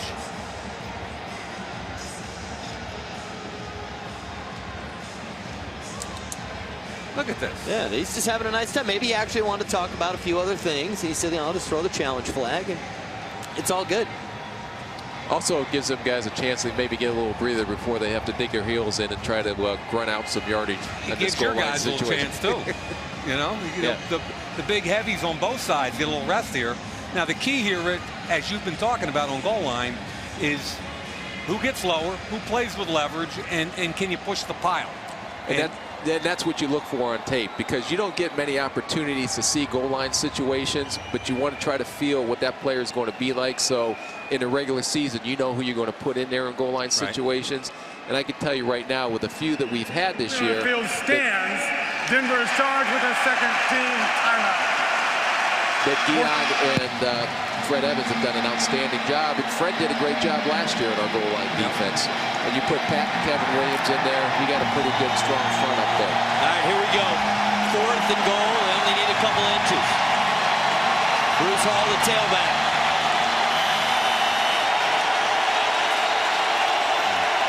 What a great job at the point of attack. Flag comes in. The tackle blew up the right guard, which freed the linebacker to come through and make the play. Holding. Offense number 70 is declined. It's actually the left guard offensively, the right side of the Vikings defense, but he got blown up. And that was just a great play. It was either Guyan or Evans.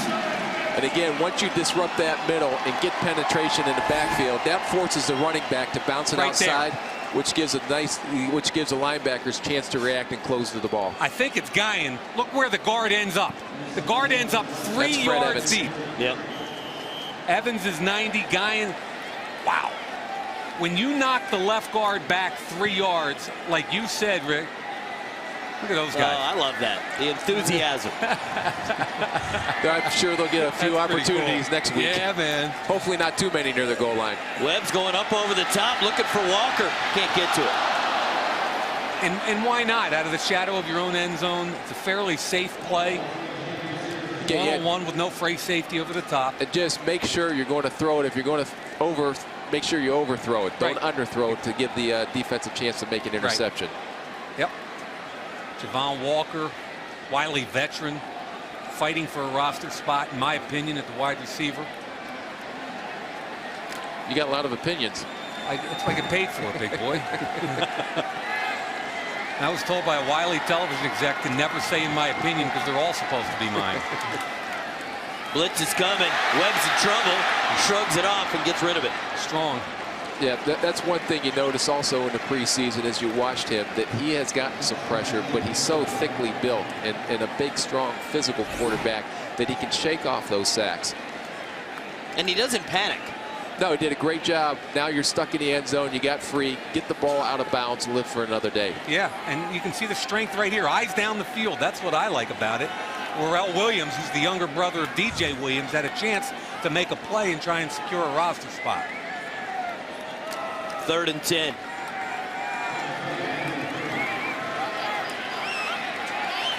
Nickel package in for Denver.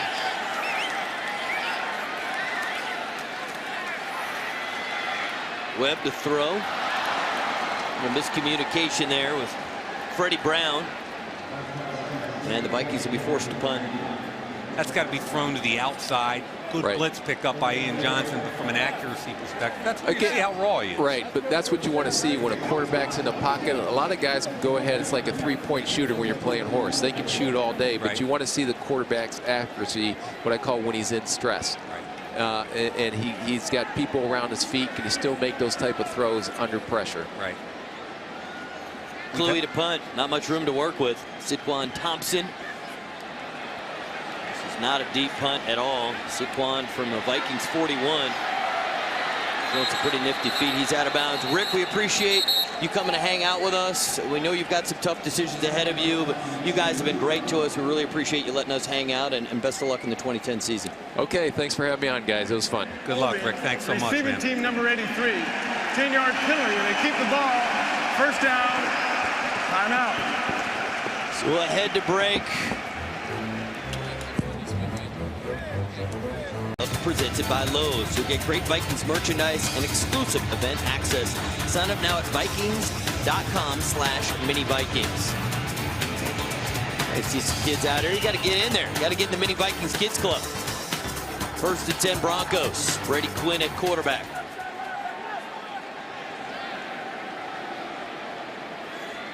Decker in motion. Quinn looking for Decker, and Decker's got it. Tackled by Colt Anderson at the 30-yard line, gain of 21. Good route, excellent timing. Ball came out from Brady Quinn when it should have, and Decker runs excellent routes for a young receiver. Boom, right to the middle of the field, puts it on him. Sherrell's playing loosely, Anderson on the tackle. Brady Quinn has struggled in the preseason, but that was a good-looking throw there from Brady Quinn. First and 10.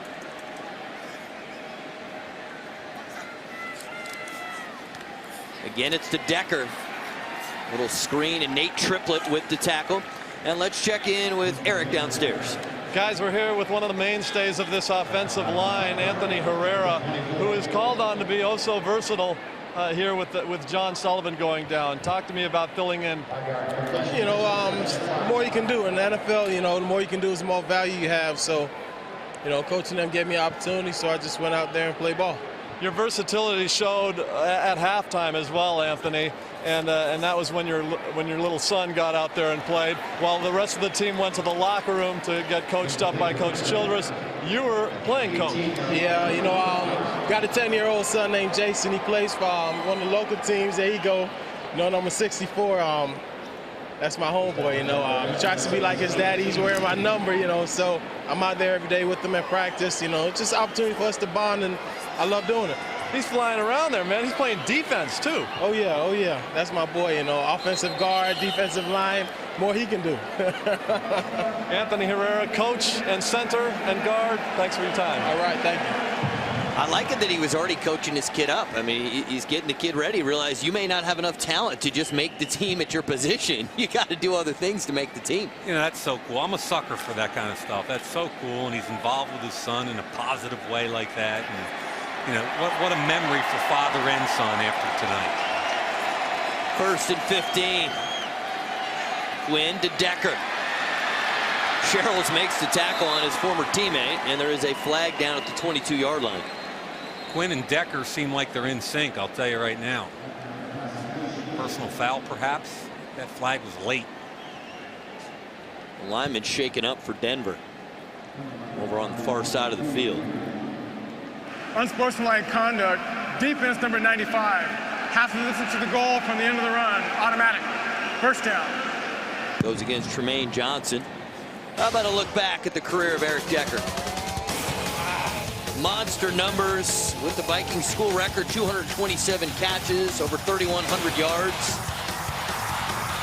Guy was a heck of a baseball player, too. He was drafted on 2 different occasions.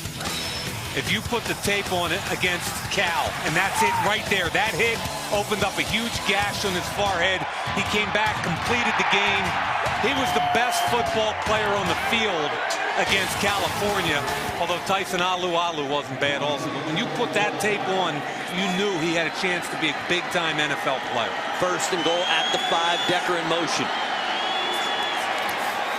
Lance Ball, the ball carrier. Trying to bounce it to the outside, showing some speed. He's in for 6, but hold everything. There is a flag down. It's in the area of offensive holding. Frampton had a Holding. chance. Offense number 86. 10-yard penalty. Still first down. Plays against Nathan Overbeck. Yeah, he's a rookie tight end from Eastern Washington. This is where Frampton has a chance. You got to take the right angle, and you've got to wrap up and make the play. That's the difference if there's no penalty between a loss back to the 5-yard line and a touchdown. There's the hold right in there by Overbay. But Frampton gets a chance to make a play and doesn't make the tackle. Farmers Insurance Red Zone is brought to you by your local Farmers Insurance agents. For a fast and easy quote, call 800-FARMERS today. 101 down here. Brady Quinn had to get rid of it. Everson Griffin was bearing down on Brady Quinn, trying to set up the screen. Nate Triplett read the screen, so you had good teamwork there. Everson Griffin flushing them, and the linebacker, Triplett, read the screen. Backside pressure from Griffin, a 4th rounder, and there's Triplett right there. Second and goal from the 15. A little more than 12 minutes to go in the final preseason game for both these clubs. And the Vikings just 7 days away from the start of the NFL season when they head to New Orleans. Single receiver backside. Quinn 5 of 6 so far. Going to the end zone, throws it up. Knew he was going there. Touchdown. Smart play, good read by Brady Quinn. Arnett with the catch, but there is a flag down. That's Ulrich Arnett, the rookie from West Virginia. When you see single coverage on the Illegal edge, contact. Defense. Decline. Score is good. when you know a safety can't get over the top, an NFL quarterback will salivate. Here it is right here. Off coverage. Corner squats. That's a great job by Arnett catching the football, getting 2 feet down. Sherrill's here, squats right there on the move, reaches out and grabs. I don't really think there was much of a penalty there, but it really doesn't matter because it's a great throw and catch. 15 yards on the touchdown. Prater on for the extra point. And it is a 3-point game. 12 minutes to go in the 4th, and Brady Quinn finds the rookie Arnett. Nice footwork in the end zone to get the score. Let's talk Fred Cox. I mean, look at that old school. I know Mack likes that. In fact, I'm pretty sure when Mike played, they still kicked like this. That was my face mask. Now, how come nobody's bringing this back? I mean, you know there's somebody at home should be practicing the toe bash. Who was holding there? Paul Krause? I mean, look at the distance on that kick. That's impressive. Now all the guys, everybody's soccer style, you know. It's who started the soccer style stuff? Who popularized it? Wow. Really put me on the spot there. The Gogolaks? Gogolak brothers? I don't have an answer for you. You're like 11. I appreciate that. I was actually 11. Jeez. You used the same line with Paul Burmeister, all right? You got to come up with new material. Maybe 12, 13, not You're just like 11. I'm going to try to learn the answer. The Gogolaks. I'll try to work on that. Football it's history. so hard to keep Matt happy. I mean, it's a 4-quarter game, everybody. I'm doing my best. They're brought to you by Great Clips. Relax, you're at Great Clips. How about that? Nate Triplett, hello. University of Minnesota Gopher having a big night. Not the only one, though, Ari. How about Eric Decker? Teammates. Decker 6 catches for 66 yards. Particular favorite of Brady Quinn. Way to go, Gophers. Get a chance to play here. Mall of America Field, friends and family. Getting a chance to watch in person. On the ground, it's Ian Johnson. And now let's check in downstairs with Eric. Guys, I'm here with Vasante Shenko, although from what I understand, it's not Vasante, it's actually Vasant. Vasant Shenko, like a sound and eat. All right, that's how we're going to roll with it then. Tell me about the way you broke out last season and how important it is to keep that level of performance this year, especially with Sidney Rice out for so many games. Well, 07 started off with T-Jack. I got my feet wet a little bit. Started practicing my craft and, things of that nature, man. Just learning how to be a professional, And the thing is that you can't be content. You always have to work hard and you always have to have some sort of regimen, and a way of getting better. Look at the things you do wrong. Not all the time. Well, don't always look at the things you do right, and critique those things and get better at the things you do right. And obviously Brett Favre had something to do with it, I would imagine. Yeah, of course, man. When you add a piece of the puzzle like that, with as much experience he has, he knows the ins and outs of the game, man. There has been a lot of chirping by the New Orleans Saints in the offseason on Twitter and elsewhere about Brett Favre being a target, and I know you have partaken in some of that. Yeah, a little bit, a little something, man.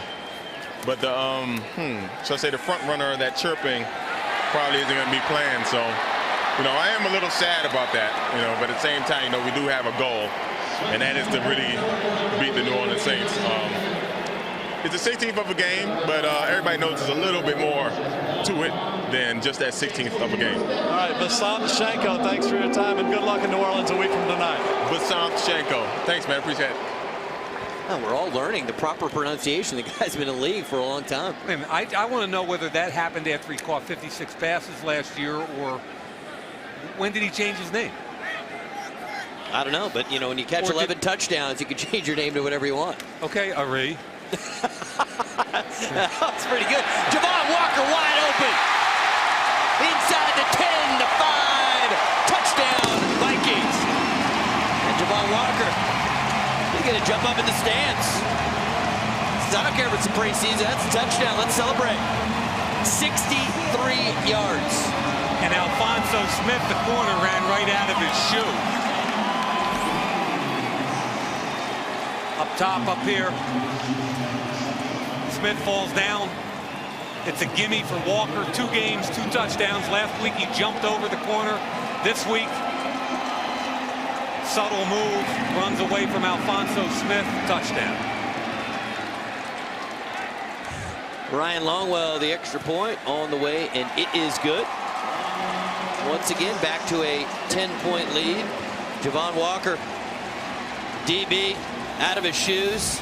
Joe Webb, nice ball. Webb, 93 passing yards, and now the 63-yard touchdown pass to Javon Walker. That's what we need. We're doing good now. We just need to get into the flow. Texas, Texas, Texas, Texas, Texas, Texas. Hey, Aaron, can you hear me out there? You can hear me saying so? Okay.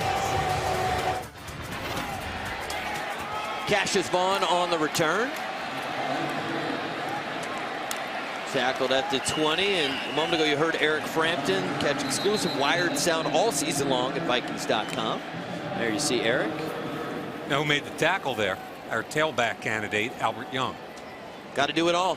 I'm telling you, man, special teams are critical when they get down to the final 53. During the return, holding the receiving team number 34. 10-yard penalty to keep the ball first down. Well, that'll back up the Broncos. Well, 3 times the Broncos have cut it to 3, and the Vikings have immediately responded with a touchdown. So the lead is 10 points with exactly 10 minutes to go in the 4th quarter.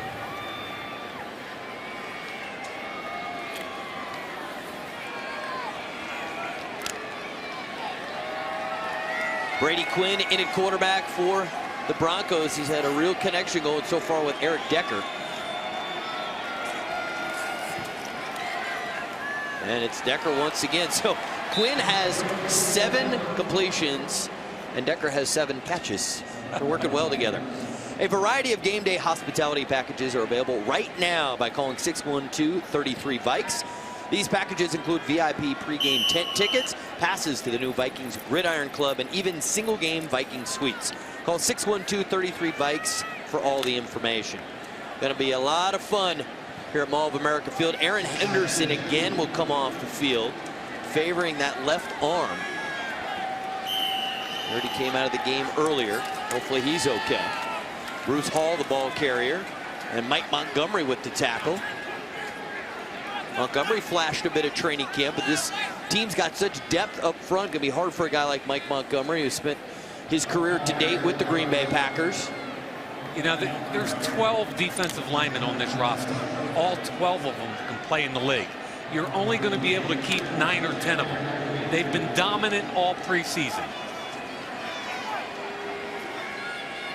Quinn from the shotgun.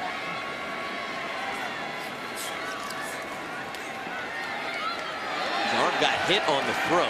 Pick it up and run it. There you go. You know, we're talking about the D linemen again. 12 of them. 9 or 10 are going to make the team.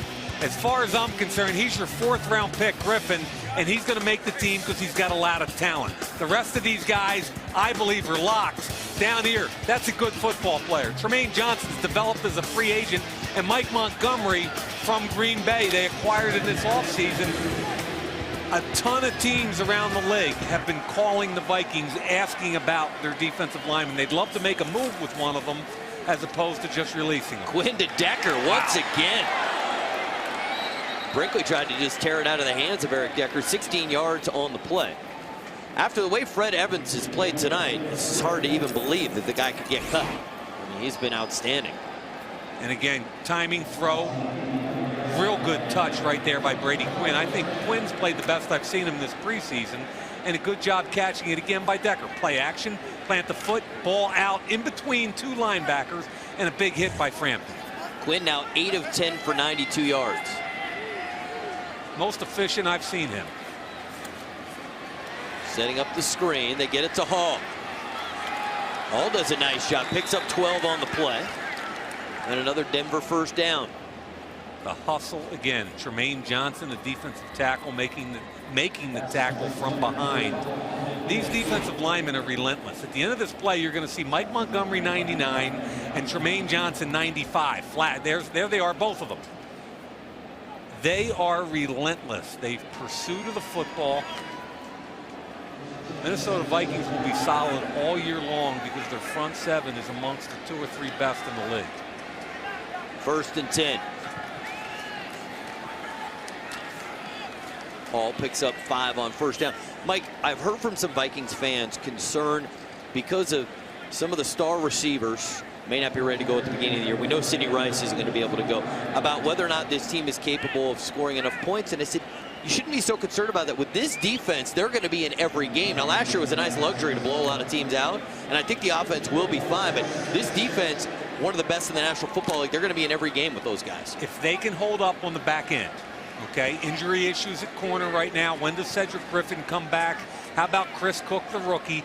But the front 7 is dominant. And you're right, Ari, they should be in every game. Quinn, he's in trouble, and he'll go down. Another sack for the Vikings. Tremaine Johnson gets credit. Loss of 5 on the play. Nate Triplett was in, blitzing. Number 58 coming up here from inside out. The linebacker's on a Tolo from the outside and in from the inside. Here come blitz from the outside, but look at the inside pressure right there. Tremaine Johnson cleans it up. You force the quarterback up into the pocket, and Tremaine Johnson, the defensive tackle. Look at the big fellas over there. Pat, Jared Allen. Huh? They love seeing their D-line dominant. 3rd and 11. Quinn. Got hit again. Quinn got smacked again. 6 yards on the play, and decision time here. Tremaine Johnson smoked him again. I mean, are you going to release Tremaine Johnson? There's a bunch of teams around the league, in my opinion, that think he's good enough to play. Bang. It's a great job. You know, he's pushing the pocket on DeAnthony Batiste. There we go, 4th and 5. Shotgun. Here's Decker here. They're in a tight trip. See if they work Decker off a pick. Decker's got it, and the first down. He's a smart football player. He got to the one spot there where he could kind of settle in there, make the catch, and pick up the first. And he knew where the marker was. Players always talk about finding the sticks. There he is. The clear route. Now slide in. There it is. He slides away from the fire zone defensive tackle, number 90, Fred Evans, who dropped into coverage. You know what those fire zones are, Ari? Yes. Attaboy. So good to be able to not. I mean, the kicking thing still is upsetting to me. Decker's now got 9 catches for 101 yards. Brady Quinn. Fred Evans on the chase, and Quinn goes at pretty good speed. Turns it into a positive play. Gain of 5. I'm still surprised Brady Quinn hasn't turned into a better quarterback so far. I thought he had a great work ethic at Notre Dame. I thought he understood the game. Not a natural thrower of the football, but works hard at the game. 2nd and 5 at the 32.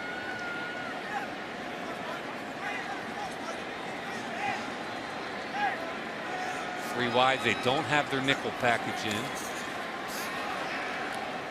My bad, they do. Let's check in with Eric. Hey guys, I got Lito Shepherd here with me. Lito came to the Vikings from the Jets to make an immediate impact. Looks like you're going to be doing that, just that, being in the starting lineup on opening day. Definitely, that was something I was shooting for, one of my goals, and fortunate enough I was able to make enough plays and get it done. With guys like Cedric Griffin and Chris Cook out now, how important is it for the defensive secondary as a whole to just rally together? Yeah, we're kind of thin on the back end right now, and you know, hopefully we can continue to play well and, you know, keep everybody else healthy until some of those guys come back. And it's tough right out of the gates, isn't it? About as tough as it gets with Drew Brees. Yeah, especially, you know, New Orleans, they're a tough opponent, and considering how, you know, things ended here last year, you know, I know it's going to be a good game. You know, we got a tough schedule this year, so hopefully we can grind it out. All right, Lito Shepherd, good luck. Hey, thanks. Guys, back to you. Yeah, Lito is going to have a challenge next Thursday in New Orleans with that offense. But Lito has played a lot of big games early in his career, you know, a couple Pro Bowls. Denver's going to attempt to get 3 here. It'll be a 49-yard attempt for Matt Prater, 4th-year kicker out of Central Florida. Plenty of distance on it, and it is good. So now a 7-point lead for the Vikings with 4 minutes, 44 seconds to go in the 4th quarter. Now, go ahead. I was just going to say a pretty good series for Nate Triplett. Making hits on the kickoff team, playing well on defense, getting the quarterback. I didn't know he could blitz as effectively. And look at, I love looking at Pat Williams and Jared Allen. Those guys enjoy playing football. They certainly do. Now, we often talk amongst ourselves about how much we appreciate working with the Vikings, how nice they are to us. Well, they got one of the best radio crews in the booth. And that guy with the binoculars, yeah. But well, there's look at Pete Burzage. There's the former Notre Damer right there. And then you got and Paul there's Allen. Paulie over there. Yes. And the 2 of them do a great job. They're really good at what they do. The Viking, I don't know what's in Pete's drink right there. Makes me a little nervous. Look at the finger up in the air. Yes. Typical Notre Dame guy. Typical Notre Dame Golden Domer right there. Those guys do a phenomenal job. And Pete's really enjoying his FaceTime. Look at that. Yes, what is he thinking right there? You know, if I could draw, I would do all kinds of things here, but I have no idea what the heck I'm doing. That's good stuff. Now get over to Paul. There's Paul. Big smiles, hair. Dude, come on, there you go. You really like to play with that telestrator. I do. A heck of a kickoff. Bang. The Vikings will start out from their own 20. 4:44 to go in the game.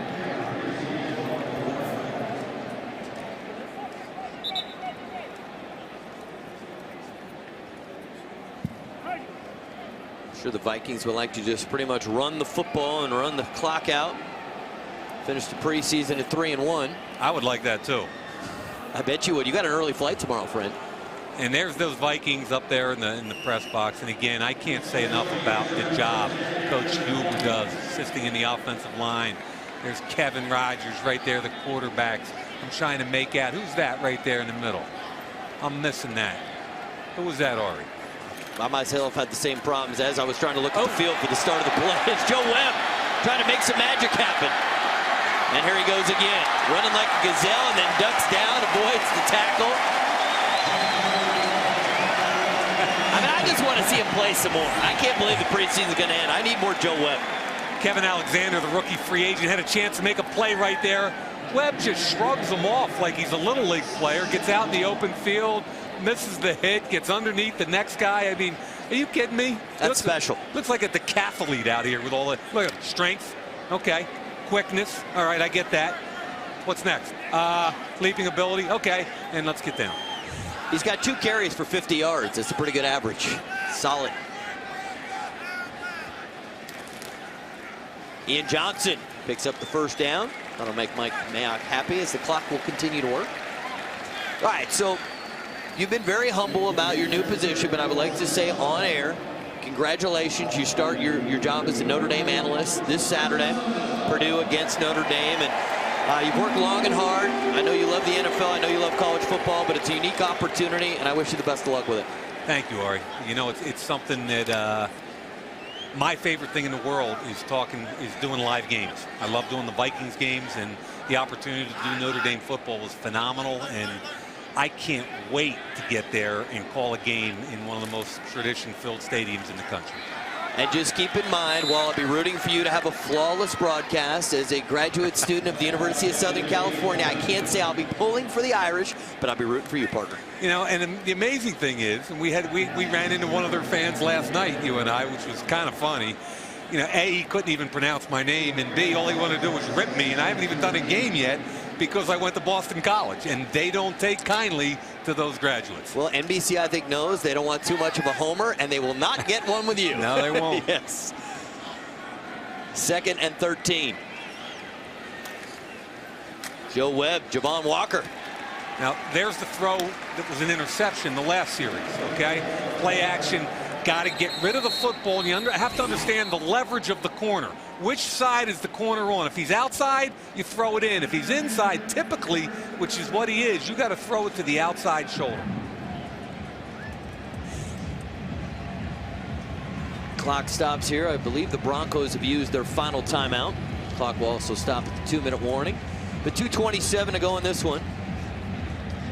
And compared to every other year we've seen the Vikings, you know, it's fair to say there are tough decisions to be made, but they knew coming into training camp that they had a really talented veteran team where most of the spots they knew what to expect. And so this is a team where, because of injury, they're going to have to tweak a few things, but this is a team that certainly should contend not only to win the NFC North for the 3rd straight year, but to win the NFC and get to the Super Bowl. And I know that's the expectation here amongst the Minnesota Vikings organization and fans, but they've got the guys in place, but that still doesn't mean it's going to happen. A lot of things have to go right, and hopefully it will this year. And you've got to keep week 1 in perspective. The New Orleans Saints are a great football team playing at home in front of a madhouse on a Thursday night. The Vikes are a little beat up at some key positions. So let's keep in perspective, it's 1/16. I got to give NBC credit, though. That's a heck of a way to start the NFL season, putting those 2 teams on the field on a Thursday night. That's pretty cool. Traditionally, the NFL starts with a Thursday night. While the quarterback was still in the pocket, illegal contact, defense number 22, 5-yard penalty, automatic. First down. And the NFL's had great success with these kickoff weekends starting at Thursday, but this is, I think, as good a matchup as they've had for the Thursday night game, given what happened in that game last year, and you've got Brett Favre coming back and all the star power between these 2 franchises. Really a wonderful way to start the season. If you go back to that NFC Championship game and just watch the tape of that, you realize what a wonderful football game it was. And you're right, NBC's got a winner, man. You know, the Vikings have had to live with the fact, and here's the turnover. Oh, no. Well, mad scramble for it. Hard to know who has the football. And they're saying Denver has it, trailing by a touchdown. 2:11 to go. I know exactly what my partner is thinking. And I don't think they'll allow for it. I think if they score a touchdown, they'll go for 2. There's no way they're going to overtime. That is in the final preseason game. Ari, that's the definition of shooting the clown right there. You can't shoot the clown. You already talked about overtime at commercial break. Don't throw me under the bus. Ball's on the ground. One of the Broncos tried to pick it up and run it in. It was stripped. Mad scramble. Some of the stuff that happens on the bottom of these piles ought to be illegal. There is the strip right there. That was a good job by number 48, Kevin Alexander. And Darius Reynaud, who we've been talking up all preseason. Darius, take care of the football, man. Especially at the end of the game, you just got to tuck that thing away. Yeah, when they're making cuts on some Saturdays. Brady Quinn, Eric Decker the catch. Sherrills with the tackle at the 32-yard line, gain of 12. And that will take us to the 2-minute warning. Broncos, no timeouts left, trailing by a touchdown. What will happen in the final 2 minutes? We can't wait to find out. Carol 11 is a proud media sponsor of the Minnesota Vikings. Tune in Saturday for Vikings Weekly, hosted by Ann Carroll. And watch Paul Allen on Vikings Game Plan Sundays before the game. Visit carol11.com for times. Nice job on the drums there, guys.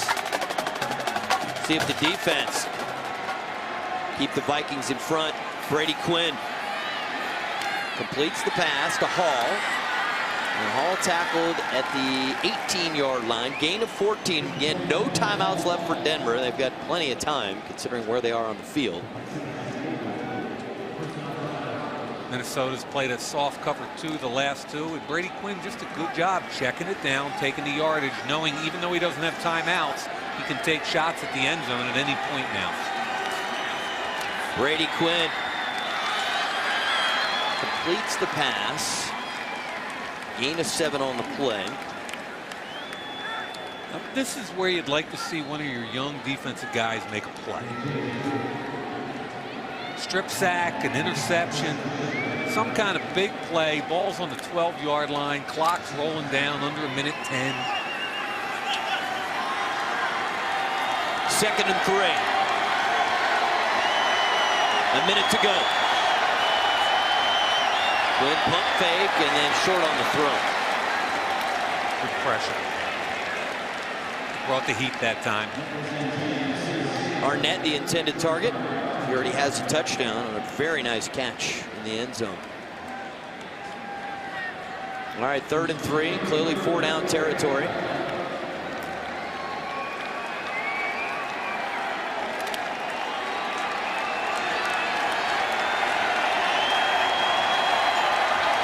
Trips to the field. See if there's any motion. Here comes the blitz. Quinn forced to get rid of it. Incomplete. Vikings defense needs to come up with one more play. I come after Quinn. What do you think? I think good pressure is the deodorant for pass defense. It covers up a lot of bad smells. Brinkley comes free. Got to get rid of the football immediately. Don't let him sit back there and make decisions. I'm with you, Ari Wolf. Go get him. Go get him. See, now here, they're thinking one-on-one, but look at Colt coming over here. Is he going to stay there, or is he going to move back this way? Watch out for Decker. And it's dropped. Would have been a first down, and that's going to leave a mark there. Ryan Greer. You got to make that catch. Rookie from Colorado. So no timeouts for Denver. Vikings should be just 2 snaps away from closing this one out. Head on a swivel, catch the football. Oh, Ryan Greer. You've caught that a million times. And for a guy who's, on the bubble, he's a rookie free agent, to drop that pass there, unfortunately for him, that may be the last time he tries to catch a pass under the lights for quite a while. How'd you like the reaction there of Mr. Herrera? Love it. You know what I love? These guys love to compete. I mean, they could go out, in their backyard and play, and they're going to play to win. There's 3 All-Pros right there. Yeah. George Stewart, an All-Pro in front of him, one of the coaches. Victory formation for Joe Webb in the offense. No, you didn't call a timeout, Joe, did you? Is this a confusing play? I thought everybody knows victory formation. Look at Brad. Huh? The whole sideline is, are you kidding me? Steve Hutchinson said, I've never seen a timeout on victory formation in my life. Hey, before we get out of here, I know there are a bunch of people both of us would like to thank. We start with the Wilfs, who give us the opportunity to come in and do these games, and everybody on down from Brad Childress, the entire coaching staff, guys in the front office like Rick Spielman, and then all the good people who take good care of us like Steve LaCroix. But an extra special thanks to Brian Harper, our boss, who brought us in 4 years ago. And we've had a great time doing these games, and certainly to all the guys, the PR staff, to Bob and to Jeff and Tommy West and And Wabi, there's a lot of good people here, and I know we're going to forget some people, but boy, they treat us like royalty, and we have a great time doing this gig. I echo all that. Don't forget the truck. Yes, yes, yes, yes. Well, they were at the end. I mean, that's the Vikings Entertainment Network. Yeah. All right. But yes, Pat O'Connor's put in more work than everybody probably combined to get this product on the air this year. He has been a man of many talents in the truck, Pat O'Connor, our director, really, and our producer this year. Well, Mike, this was another great preseason for the Vikings. They finished at 3-1, and they've got that guy Brett Favre, that guy Adrian Peterson, and lots of room for optimism as we look forward to the start of the regular season next Thursday. Next Thursday is going to be just smoking hot. It's going to be a great start. Guys like Peterson, Favre, Harvin. I can't wait to watch that football game.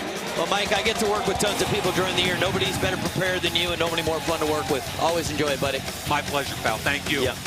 Well, I appreciate everybody watching Minnesota Vikings preseason football again. The big rematch is next Thursday, and it's going to be right here on KARE 11. Stick around as the local news is up next.